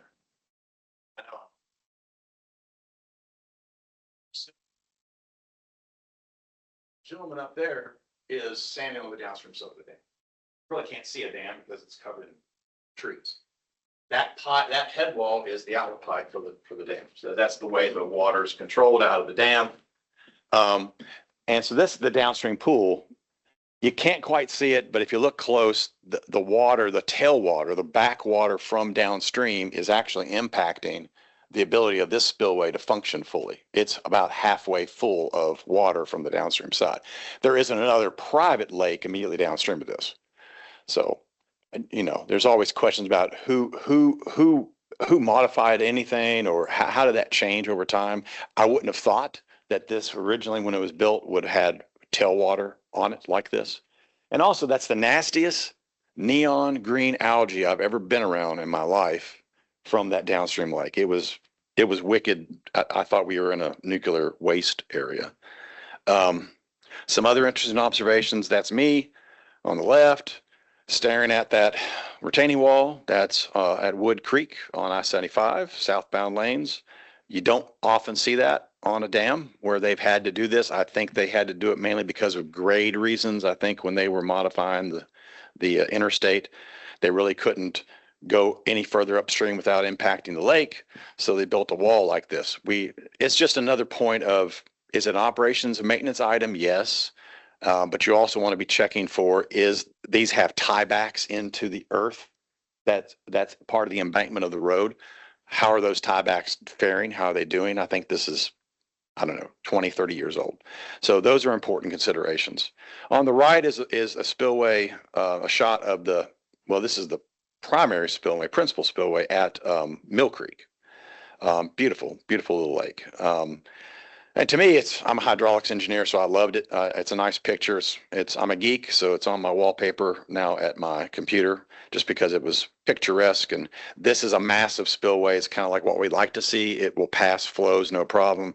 And if you haven't been there, on the left is that huge parking lot going up to the lake, and it's a huge rock cut. Huge. Very, very wide. Plenty of capacity for the spillway here. Back to Hardensburg again on the left. I don't know if you can see it. Most people are in the back. You can actually see this beautiful neon green algae has left wonderful high water marks for us in neon green. And I would doubt you could clean those off. But for us, it's good because we can get a picture of history. How has this performed? How high has the water ever got on the downstream end? That helps us tie to operations and performance as well. So really nice to have. We don't often get such distinct high water marks. And I mentioned you had some interesting spillways on some of your dams. On the picture on the right is, it's either Renfro or it's Wood Lake. They both have the exact same Morning Glory spillway. It's because of the Morning Glory flower. If you look at that opening, it kind of throats down like the flower does. That one's about, I think, a 10-foot diameter opening. So water will flow over top and flow down this tunnel and out. And that is one of the most massive trash racks I've ever seen on such a Morning Glory spillway. So very interesting stuff. Other observations, I talked about weeds. We were in the weeds. I forget which dam this is, but the gentleman on the left is showing you how tall some of the grass was. Overall, I think KYTC, they do a really good job with maintenance. There's no doubt about that. It's just sometimes, we catch it on on a bad day, so to speak. But it obscures your observation, so it's important to make note of it and keep it under control. On the right is a photo, Mill Creek again, I think. This is kind of like you're out there doing the detective work. You've got old drawings, you've got old reports, and you're trying to mesh it together with what you see in the field. And this one's been a very convoluted history with the road changing, the dam being raised, a new spillway being constructed. We thought this was the outlet for one of the siphon pipes that's part of this dam that draws water out. I think it used to have some water supply function. Turns out it's not. Turns out that probably was the outlet of an old septic system from the campground. So thankfully it wasn't active because I was really close to it. So that's good. Sasquatch, I mentioned this, Western Kentucky. It's kind of hard to see. Poor guy, Robert's going to hate me, but we pick on him all the time. Robert's our PM. And, I don't know why Sasquatch is wearing a high-vis vest, but, whatever. All right, last thing. I got inspiration for a photo that was taken, and I went, oh, yeah, okay. So I know not everyone probably agrees. This could be the best band ever. I like them a lot. So it's interesting, right? Abbey Road, the way they're walking across. Well, look at that. Best inspection band ever. Maybe. Well, we've got some maintenance guys in the back. We've got Lynn Eggman Harper right here. So if you know the Beatles, you'll understand that reference. If you don't, then you're probably really young and I'm really old. So anyway, very interesting times. And it really helped inform the next piece, risk prioritization, PFMA. And yes, I'll use an acronym. You guys use a ton of acronyms too. We're all subject to it. PFMA is a potential failure mode analysis. We'll talk through that a little bit, like Lynn was mentioning. So we're talking about risk, right? The whole purpose of this is to help prioritize these projects in terms of risk, not necessarily in terms of a deterministic report from a dam safety agency that says you need to do this, this, and this. But you may not need to address all those items in a timely manner because they may not be affecting the overall risk. So dam risk is essentially, it's the same equation for risk across the board. It's probability of failure multiplied by the consequences of that failure occurring. So in a dam's case, it's the potential failure of that dam failing by lots of different ways. In the workshops, Steve will attest. We went through all kinds of ways a dam can fail, and we ended up throwing out some of those as not feasible, but we also carried forward some as, hey, this could happen. What's now an estimate of the risk, of the probability? And consequences, as we know, it include lives. High hazard dams usually have a life loss component, but they can also have serious economic damage, and that's true in Kentucky. How do you define serious? Up for debate. But we know with you all, with I-75, certainly that was a big point of discussion. Some of the consequences on those I-75 dams, if the dam were to fail, were much, much higher than any of the other consequences we were looking at, as you can imagine. So this failure mode process, it's all about the risk, as I mentioned, and that graph, we kind of like using that graph just throughout because that, in basic terms, that shows you the risk matrix. And what you've got on the y-axis is probability of failure. And normally at this high level, we have qualifiers, descriptors of it. We're not trying to come up with a number necessarily. And on the x-axis, you've got basically consequences. And again, a bucket of those. And what you're trying to do, risk increases as you go from bottom left to top right. And as you will see in a minute, what we want to do is if projects are plotting, if the failure mode is plotting really high on the right, we want to bring it down to the bottom left. Less risk, less consequences. So when we do a workshop, we had a joint project team, KYTC staff, maintenance, planning, Stantec, subject matter experts such as myself. We identify failure modes. And we identified some basic ones up front, and then working with the KYTC team, we went through various failure modes. We classify those failure modes, we identify consequences with those, and then the highest risk failure modes, you'll start to see them kind of pop up above some of the other failure modes. And then from that, we can prioritize projects. Typical workshop. This is in our office in Lexington, but you can kind of see on the left, I mean, we had 2 workshops, one to go through 4 dams and one to go through 5 dams. The last one was 2 weeks ago, and it was 3 days of fun. Right, Steve? It was great. It was awesome. You had to do it. A lot of damn fun. It can get exhausting, but it's important that we get everyone in the room and focus on these things for maybe a couple of days. If we do a real detailed assessment on, sometimes you'll do an entire week on one dam, and that can get really exhausting. So you got to have food, you got to have donuts, you got to have snacks, we brought in lunch, we have coffee. You got to keep everybody well fed. It's pretty important. Some of your maintenance staff were having fun too. So they decided to make some memes while we were doing the workshop. I think this is TJ's work. I'm not sure, but I'm sure he did. And we may not see them all, and that's fine. You guys will have fun. I'm glad we could provide some joy into his day. It doesn't mean you're totally screwed, okay? It just means we've got to be thinking about the risk, but I appreciate their input. Again, what comes out of the PFMA process? Am I good on time, somebody? So what comes out of the process? Again, a similar chart that I showed before. This was actually work we had done 10 plus years ago with not KYTC, but KDAL, dam safety, for the state-owned dams that they had purview over. And we were helping them plot, again, various dams with a risk matrix like this. So again, remember, if we're looking at this, you've got these boxes. Hopefully they show up pretty well for you in the back. A green box in the bottom left, that's kind of where you want to be. That's a sweet spot. That's everything's okay. You can kind of continue with maintenance, observations, but you've got a lower risk of probability of failure. You have lower consequences.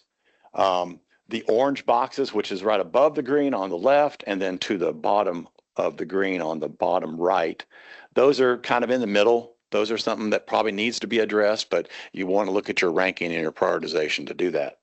The box on the right, the red box is, again, that's where those are a little too high on the risk matrix, right? They have too much risk, probability of failure.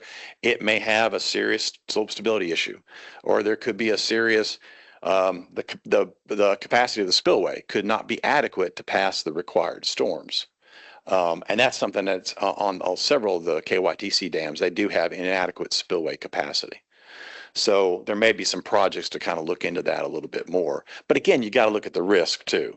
The state has when we all know this, if you do drainage, you've got to pass a certain storm event. Well, in the state dam safety world, you have to pass a certain storm event to be considered adequate. And some don't. And so some may plot because of that. But again, the goal is to go from that right, top right, middle right, down back to the top left. So that's where, again, after we've identified the PFMs, assign risk, and we look at these failure modes. And this is what we're doing right now is we are kind of looking at, we've got a whole list of recommendations that we came up with in the workshops for each dam. And we're trying to put them in buckets. Operations maintenance, O&M, capital investments needed, and dam safety concerns. So I think it's right. So that's what we're going to be working on with KYTC here over the next month or so to help inform their future funding plans. So with that, Lynn, you want to close this out? You want me to close this out? Sure. So this kind of shows you the schedule. And what all happened. Like I said, we had 2 workshops, one in June. Well, was it in June? I don't know. They all blend together. We had a couple of workshops you see there. You can see the dams that we looked at. And then we're kind of in that bottom row right now. We're working on prioritization recommendations for various projects at each dam. Going to come up with a report, get feedback, meet up with Steve and team, meet up with his leadership, and come together with that. And that's kind of the timeline. Steve, you want to close this out? It's interesting, and we'll probably come back and show you like the things we actually find out, especially if they end up being interesting. But some of these dams are just really, you learn a lot. I never knew I knew so little about dams. But we've got 3 dams on I-75, which you might not even notice as you're driving down them. One of them at Renfro Valley at Mount Vernon. If you like go back and look at the advanced drainage folder and the plans for when we built I-75 in the 60s, that's supposed to be a bridge. And it was either very late in the process or was change ordered in that the Rockcastle County judge had gotten jealous of Laurel County having a dam for drinking water. And so they convinced the governor to have us build it as a dam instead of a bridge. And so that's why we have a dam. That's why we have that dam. There's another one out in Western Kentucky which one is it? The Indian Lake, where if you go back and look at the plans, when we built US 60 originally in the 20s, we built it on top of this dam that already existed that impounded a private fishing lake. And so now we own a dam on a private fishing lake and now US 60 doesn't run on it anymore. We relocated it. So we've got this 180 T road that's on top of a dam for a lake that nobody can access except for the people who fish on it. So it's interesting the things that we have. So like I said, some of these dams they're not going to fail. A lot of them won't necessarily even fail because they're so wide, the ones that carry the interstate, but they could have impacts because if a sinkhole opens up on the interstate, then we've got some problems. Andre will know that especially. So yeah, with that, like we'll probably come back as the study wraps up. I also have no idea how much some of these fixes cost when you get into dams. It seems to be a lot. Yeah, any questions with our dam work? That might be the last one. I can't make no promises.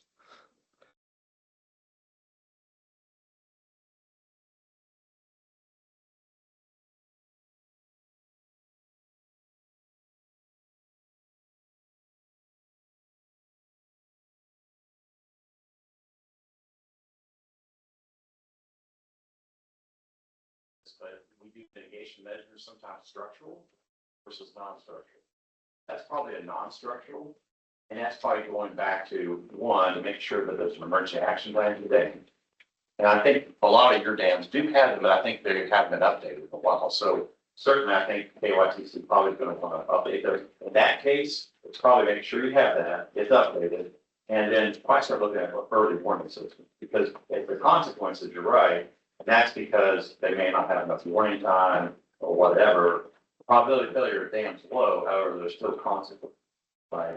Great. So you could do that. I mean, controlling downstream development is incredibly hard, especially in states like ours where we don't have a lot of zoning regs outside of municipalities, right? County zoning is hit or miss. People have, I know working with Natural Resource Conservation Service in Kentucky, they had like two consequences, two lives downstream in one house. They ended up buying out that property, and they now included it as a drainage easement where no one can develop on it. Do buyouts as well, although you start getting into a lot of people's property. You all know this buying easements and acquisitions, people can, their $100,000 house can suddenly be worth $2 million. So those are some options. Okay, thanks.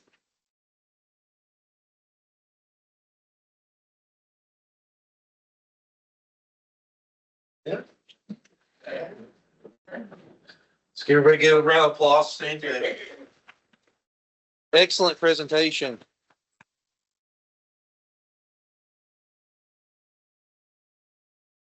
Libby, you want to come on up?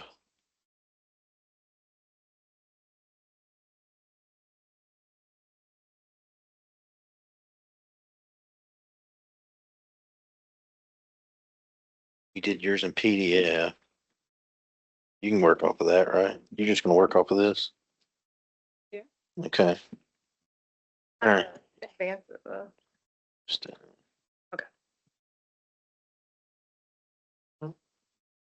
No introduction. well, you want a formal introduction? I do. Okay, Libby wants a formal introduction. All right. All right. Like most people. Libby graduated with a Bachelor of Science in Civil Engineering from the University of Kentucky in 2023. She's originally from D2, where she worked a few summers in construction throughout school.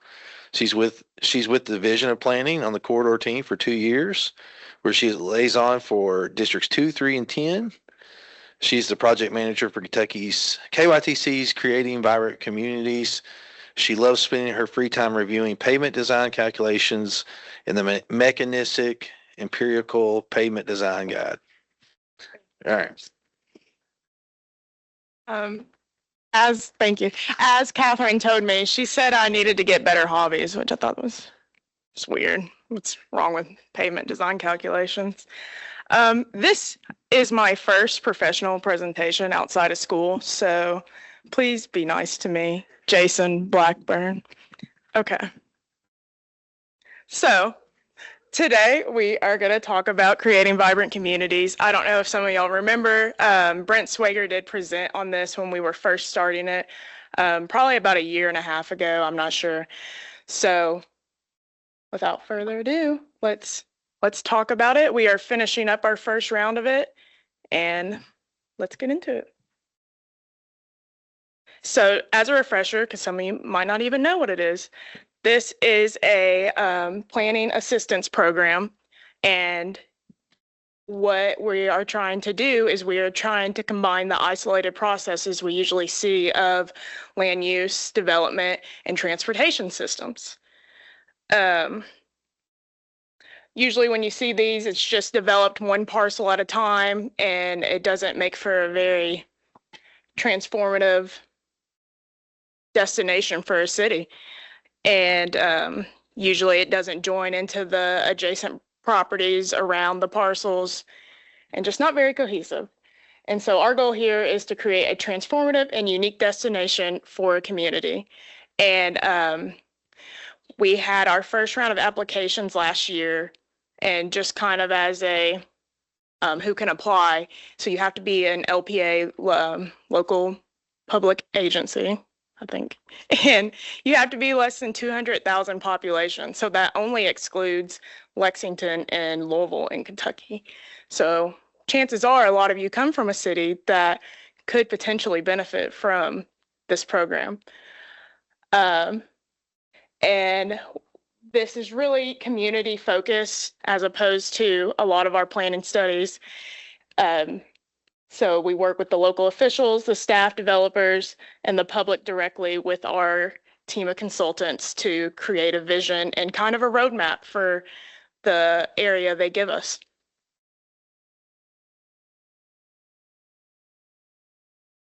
So we have 3 goals with the program, and those goals start with creating a place that serves as a destination for the community. We don't want people to feel like they have to go on vacation to find a place they want to spend the whole day at, to find a place that's walkable, bikeable, where they can shop, where they can relax in a nice park. Like we don't want you to feel like you have to travel to do that. And then our second goal is to safely connect the community. And that involves improving and tying into our existing state roadways. We want people to be able to use our roads to get to these places safely. And then our third goal is obviously to spur economic development. When you have these businesses that are going to get developed, you're only going to increase some tax revenue. You're going to have, we even have suggestions of housing. And yeah, so let's go into some of the cities. So we were supposed to only select 3 cities from our first round, but we had 4 strong applications. So we ended up making it work with 4 cities. So we have Jeffersontown, Elizabethtown, Moorhead, and Glendale. And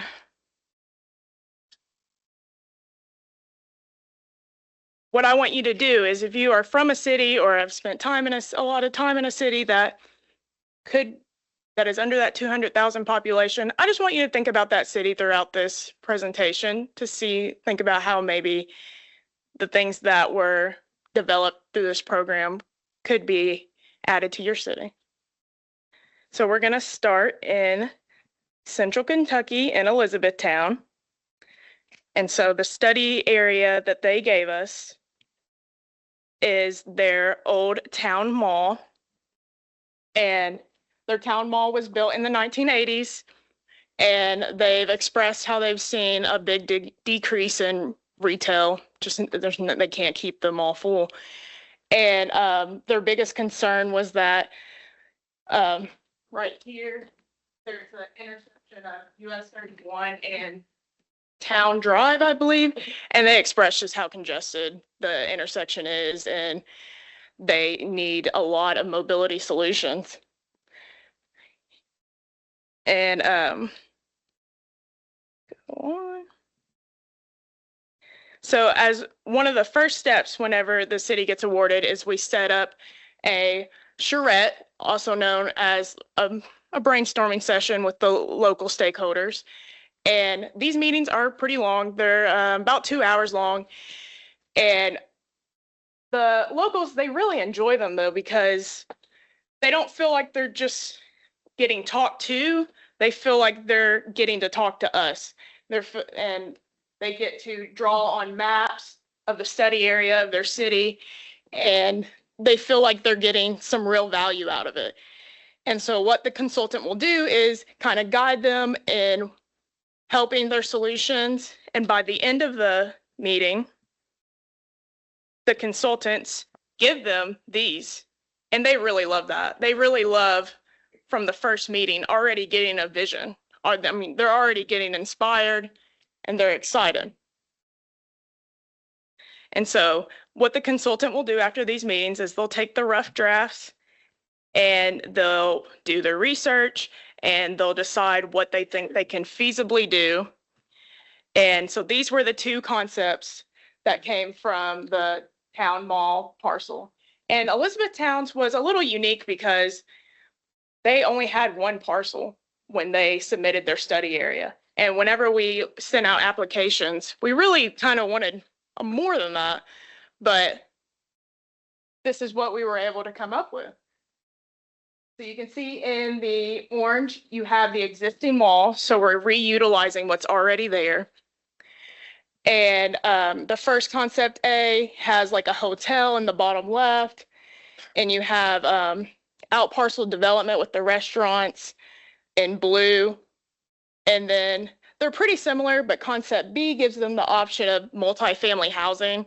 I think they gave them that option because they said that they're already seeing so much development with housing right around that parcel that it wasn't a huge emphasis that they needed. But we still have the option there in option B, and the green space, which is just obviously nice to have a park to go to. And that can be utilized in a lot of ways for festivals or shows if there's enough room. A lot of us have seen like the amphitheaters used in parks and stuff. So those were the two concepts E-Town got. And each city will then get in their plan, in their final plans, they get 13 to 16 strategies. And I'm not going to sit here and read all of them to you, but basically you can see that they get a roadmap on how to create a destination at this study area. So that starts with a unique destination for shopping, dining, and entertainment. And then there's strategies on how to make safe connections to the area. And then you go on to the pedestrian scaled public spaces and buildings. And then you have the strategic private and public investments.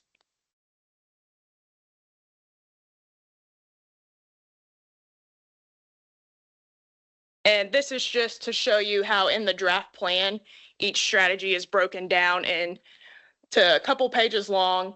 And each strategy, we give them a timeline. So can it happen in the short term? Can it happen in the midterm? Can it happen in the long term? And then we give them recommendations on what partners do they need to utilize to make this happen. We give them options on how to get funding, because this program does not guarantee, we don't have any funding for construction. This is purely just a plan, just a vision for you, and we give you the tools on how to achieve it. And so there's funding, and then the action steps on how to make it happen.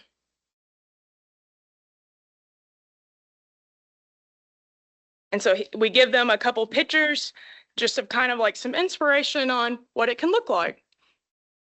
So you can see like we have green space ideas and we have the retail on the bottom, housing on the top, some outdoor spaces and street activity examples, and your out parcel redevelopment. And then just one second. I believe E-Town, yes, they did adopt the final plan into their government. And so that's really exciting. We're hoping to keep tabs on them to see how they can actually implement it out. And now we will head to the second one, Moorhead in Eastern Kentucky. Moorhead has a population of only 7,000, and the study area they gave us was essentially their whole downtown area. You can see Moorhead State University, kind of north of the study area there. And their main concerns were that they have a lot of space, but most of it's just taken up by unused parking lots and vacant buildings. And they just really desired more gathering spaces for their downtown. And here's like a couple pictures of what's existing there.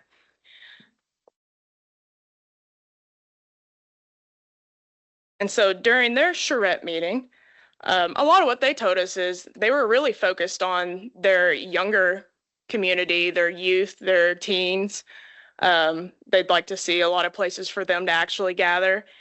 And they wanted more bike and pedestrian facilities that actually, because they have a lot of trails around that area, and they wanted a way to connect those through downtown safely.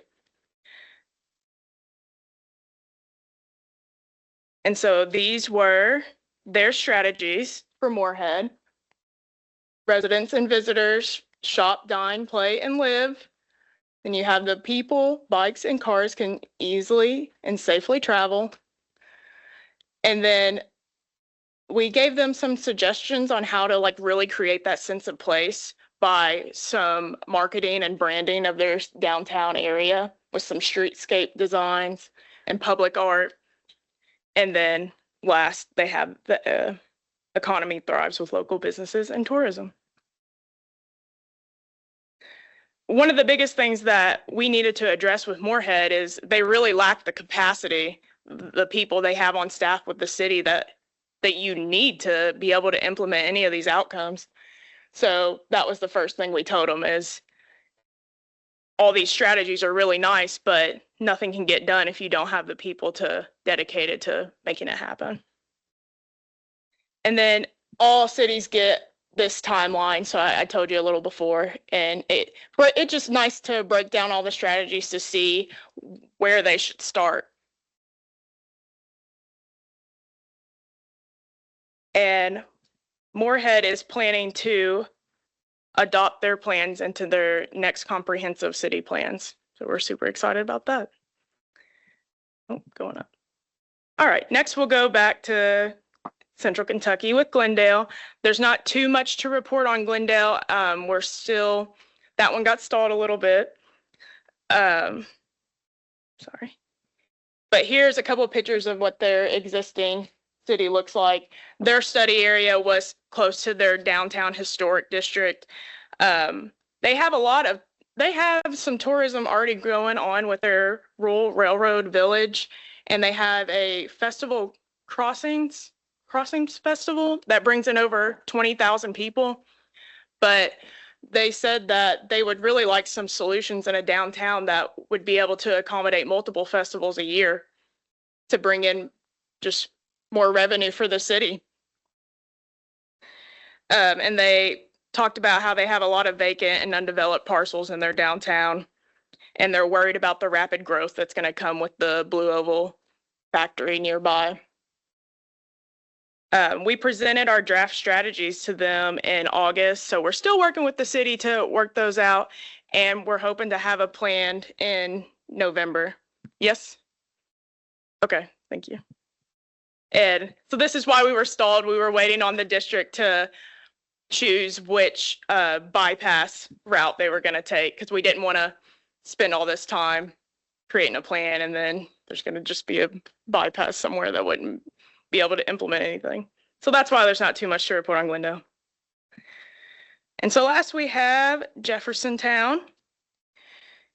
Jeffersontown submitted the largest study area to us. You can see 328 parcels. It's a lot more than one parcel from E-Town. And the way we were able to kind of manage this large study area was by breaking it down into 4 catalyst sites. And the study area is located in their historic Gaslight Square. So we really wanted to focus in and appreciate what they already have going on. And so during their charrette meeting, they talked about a need for an exciting environment for all users to safely live, work, and entertain. And they wanted to really enhance mobility and access around the area. So these were their strategies for Jeffersontown: stimulating quality development, improving access within downtown, emphasizing the city's history, and creating economic opportunities. And you can see that this is just another page taken out of their draft plan. With the outcomes, we can kind of predict that you'll see an increase in commercial space use, an increase in housing, and an increase in residents. And these are some of their rough draft developments that came from the charrette meeting. All right, so I think I asked you before to kind of think about your city that you live in that could possibly benefit. And I wanted to tell a story about Edna Shack. She's a council member in Moorhead. So we had an open house to present our strategies to the public. We had an open house in Moorhead at their local auditorium. And she's been involved in some of our like traditional planning studies when we had our LPA meetings. And she just talked about what a huge difference this was and how much more community oriented it felt.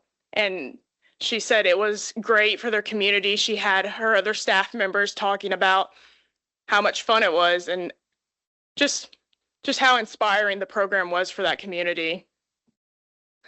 And we're still improving, we're still evolving, and there's no guarantee of the future of this program, but I hope if there is one, that you will encourage your city to apply. This city did win an award at the APA conference for outstanding program and tools, so good things are coming from it. All right, that's all I had. Thank you guys very much.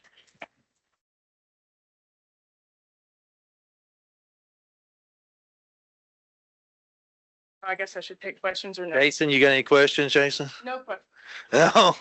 Hey, thanks, Libby. You did a great job. Actually, better than Brent, I thought, on the same subject. So, excellent job. Andrew, you can come on up.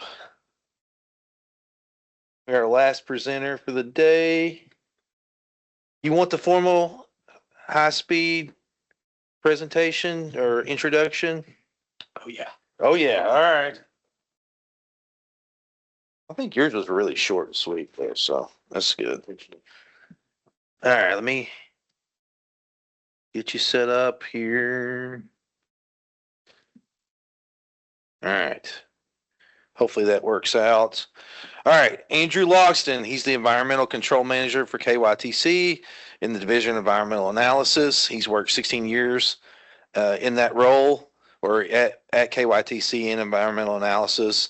He lives in Frankfurt with his wife and 3 sons. Yeah. That's it. Thanks. All right. Thanks, Andrew. Let's get this back to the beginning.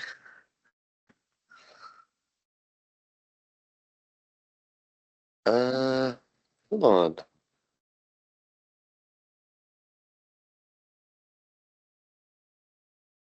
I had more slides. Hey, is this the one you sent?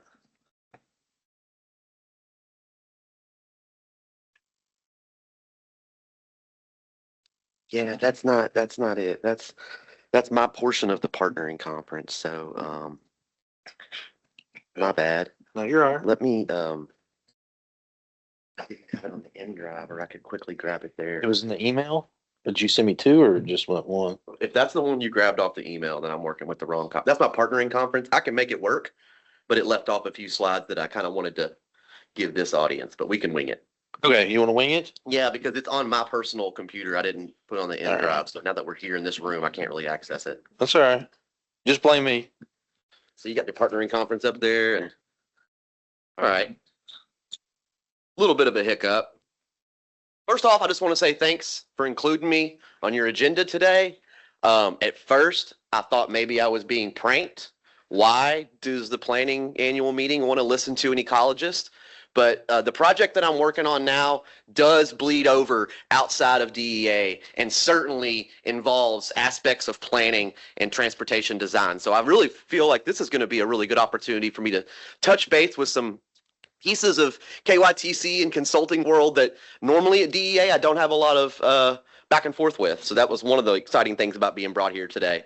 But to give you a little recap on what I've been working on for the last year, in 2023, we decided, I can't remember why I even thought this was a good idea, but we applied for an FHWA grant, right? Those proposals go up and sometimes they look so attractive and sound really exciting, and then you actually win one and you have to do a lot of work. So we won $1.2 million from FHWA at the end of 2023 in their very first round of what they called Wildlife Crossing Pilot Program funding. Give you a little insight, only 17 states were selected. We won the most money for the research component. There was two different steps you could apply for: researching wildlife crossings and collisions, or we're already to that stage, we want to build one. So certain states out west, of course, were asking for funds to go build those beautiful land bridges and underpasses. But here in Kentucky, we're not to that point. We need to study interactions with wildlife and collisions with motorists before we can get to a point on proposing one. But we did receive the most money of any state to develop a statewide plan. And early on our grant proposal, we decided that the best way to attack doing something in the state that we hadn't done before and getting a little intimidated by that thought was we first focused on a pilot corridor. So for the last year, I've been using consultants to study Franklin County to Jefferson County, the two parallel roads of I-64 and US 60. I'm sure everyone is very familiar with those stretches of highway. They are exhibiting lots of growth and reconstruction thanks to Andre and his team consistently out there paving every time I try to get on 64. 60, also lots of residential growth along that highway. It connects, Frankfort and Louisville, two of kind of the bigger urban centers of the Bluegrass region. So we thought that would give us a lot of good information that we could then extrapolate to the rest of the state. So we only had a year, but we dug in quickly and we sent ecologists out. We used QK4 and Lochner as our kind of two-headed consultant team. QK4 definitely brings a lot of the planning, design, and research component. Lochner, I was really comfortable with their ecological background. They've done a lot of wildlife crossings in Florida for the Florida panther, so they had the ability to pull some of that staff if needed. So really happy with who we were working with, but the main goal was to get out and learn what is occurring on this corridor. We know that there's high crash incidents along the 64 stretch, especially during certain times of the year, but we wanted to put real numbers to it. And just studying where crashes are occurring gives you half the story. We also wanted to spend some time learning about what the deer in this area are doing and what's their biology and how does that relate to where we see rises and decreases in crash incidents. And what we found was there is a pretty decent correlation there between habitat availability, where those resources are that deer and other wildlife are accessing on the adjacent areas of the road, and then where they need to use to navigate potential crossings of that road. We did drone flights along the entire corridor to spend time looking. We did drone flights in the middle of the night and then really early morning when deer are active, and used thermo cameras to ID where critters were on the ground. That ended up being really accurate. We were able to identify thousands of deer within a buffer, a half-mile buffer of those two roads. We did a summer and a fall survey to make sure we were getting a really good idea of where those deer were moving during different parts of the year. If you know anything about deer biology, you know that right now they're really active, right? So this is the rut season. This is when hunting starts. So those hunting pressures start to cause them to get out into areas where they maybe weren't. And then also, I don't have to tell you all, but that biology, that desire to reproduce also creates risky behaviors. So that's not anything groundbreaking. I'm sure you all remember that from college. But essentially, deer are out there doing risky things, right? They are taking chances they wouldn't normally take, putting themselves in right-of-ways and along high-speed roads where they just normally would not want to be. We want to figure out what could we do on transportation, planning, construction, design, maintenance, to implement different ways to allow for crossings and really just inform drivers and do a whole campaign that attacks all aspects of wildlife vehicle collision reduction.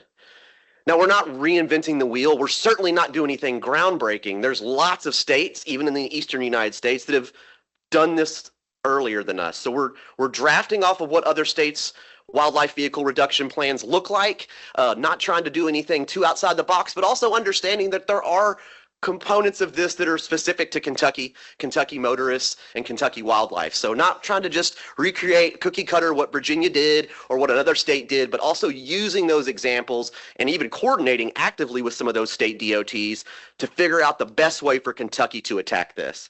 So we spent the first year doing the pilot corridor study. I could talk about that alone for about an hour, but we've wrapped it up. We've put a nice bow on it. I'll share the website at the end. Now, with all of these FHWA funded studies, you don't ever have time to stop and take a breath or pat yourself on the back. We've immediately transitioned into our statewide plan, which is what I wanted to spend most of my time talking about today.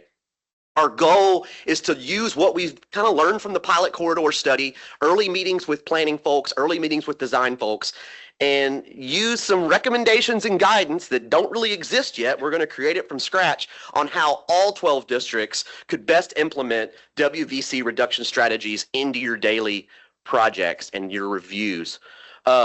In order to do this, I've got to make sure I'm casting the widest net possible around KYTC. That's going to allow us to identify all the key members of KYTC staff that could assist in this implementation. So I'm curious, at what level of your daily work and planning are you all looking at crash studies? I know you do.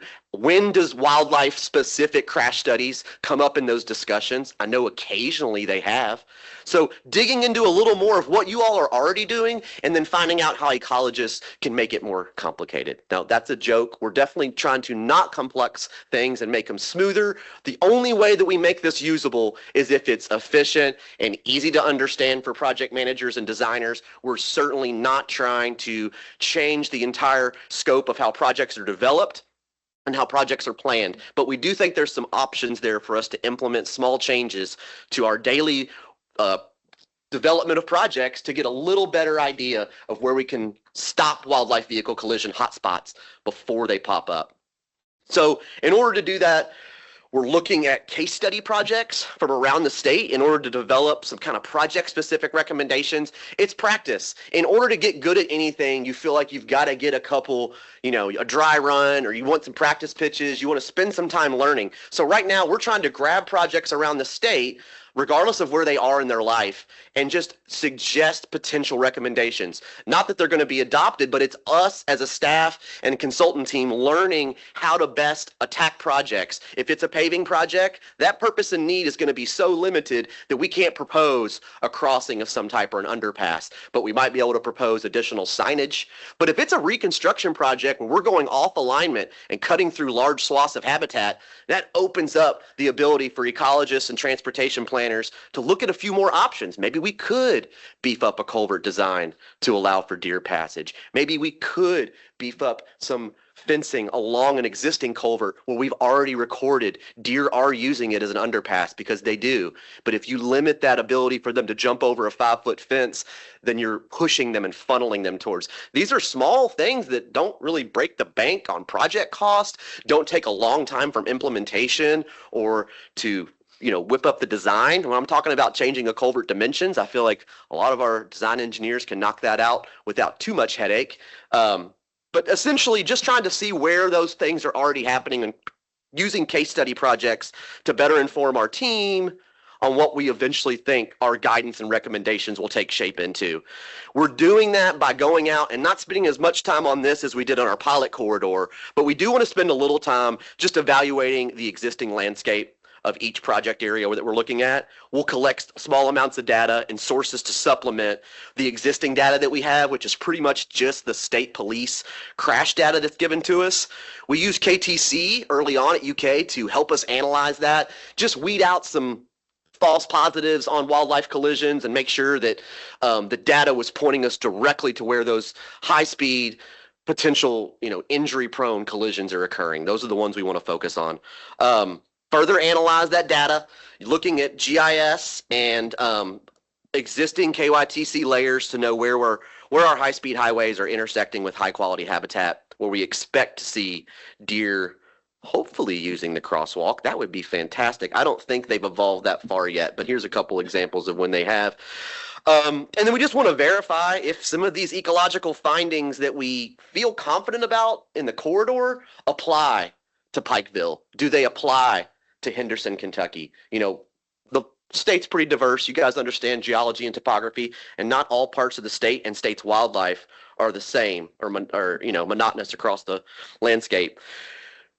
Love to see what data we can tap into to better inform our project decisions. This is something that is challenging because we're all aware that there's better ways to sharpen data, there's better ways to source data, but sometimes those are almost not worth the squeeze, right? And you don't want to put too much effort into tracking down whether or not we can reach out to insurance companies who we all know probably possess the best, golden example of how that data on crash analysis is recorded. But that's pretty specific to them and their companies, and they would maybe see that as giving a little too much to the industry. I think there's an opportunity for us to maybe start these conversations. I've talked with, She office leadership, and they've kind of warned me that just broaching the subject with insurance companies is a little more of a issue than what I'd probably originally looked at. But we do feel like there's other data sources out there. One that I want to bring up is maintenance. So all the maintenance garages all over the state, and then our existing maintenance headquarters in each district, those are like first line. That's who gets called when a deer carcass is in the way. That's who knows this time of year they're going to be busy on certain highways because there's just always dead deer in the median and the edge of pavement. So tapping into the maintenance source of data, and I know that can be tough as well, right? There's challenges anytime that you have to reach outside of your existing silo, and maintenance can sometimes be one of those silos that's a little hard to crack into. Just by the nature of how those guys work and how they are out in the field mostly and then reporting back to a limited amount of folks there in the maintenance, it's a little tougher to tap into their world, but we're not too intimidated by it. We've had good success working with maintenance garages when it comes to runoff and division of water compliance. Coming in and changing culture is always a little bit of a challenge, but we're not afraid of it. We understand that meeting folks where they're at and explaining to them why it's important is always the best way to progress. Ecologically, we won't be able to do what we did on the pilot corridor. We really focused on deer movements. We partnered with Kentucky Fish and Wildlife. We collared 10 deer and followed them around for an entire winter. Shocker, 2 of them were hit by cars and killed, so a 20% loss on those collars. But there was a lot of good data we were able to capture on our pilot corridor study that we're not going to be able to do statewide, right? We can't drone fly the entire state to look for deer that are bedded down in fields. That was something that was specific to our pilot corridor. But what we took away from that was how their movements following headwater stream drainages, how they access stream crossings, that stuff does apply to the rest of the state. So touching base with our Kentucky Fish and Wildlife, they're the pros. They manage the deer population for the entire state. We've established really good personal relationships with them. Even if some of you all are Kentucky Afield viewers, the longest running nature show by any state game agency, where they did an episode last winter on our collaring project and kind of talked about the need to do deer management with wildlife vehicle collisions in mind. So really progressive in how our two agencies have been able to find common ground. We obviously don't sync up on everything.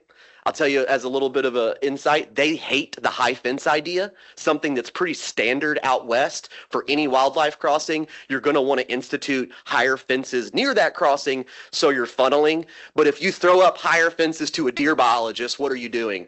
You're limiting the ability for that deer to access more resources, to spread their genes and create a more healthy population. So sometimes we have to kind of meet in the middle, and we'll explain to them why in certain areas high fences make sense, while they explain to us that it's not going to be great for deer gene swap.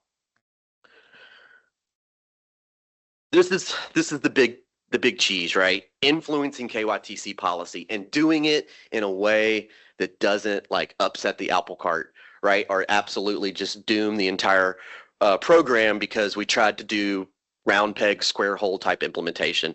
This is more learning about where KYTC can do small changes, develop small checklists that get added at maybe the design executive summary stage is as an idea.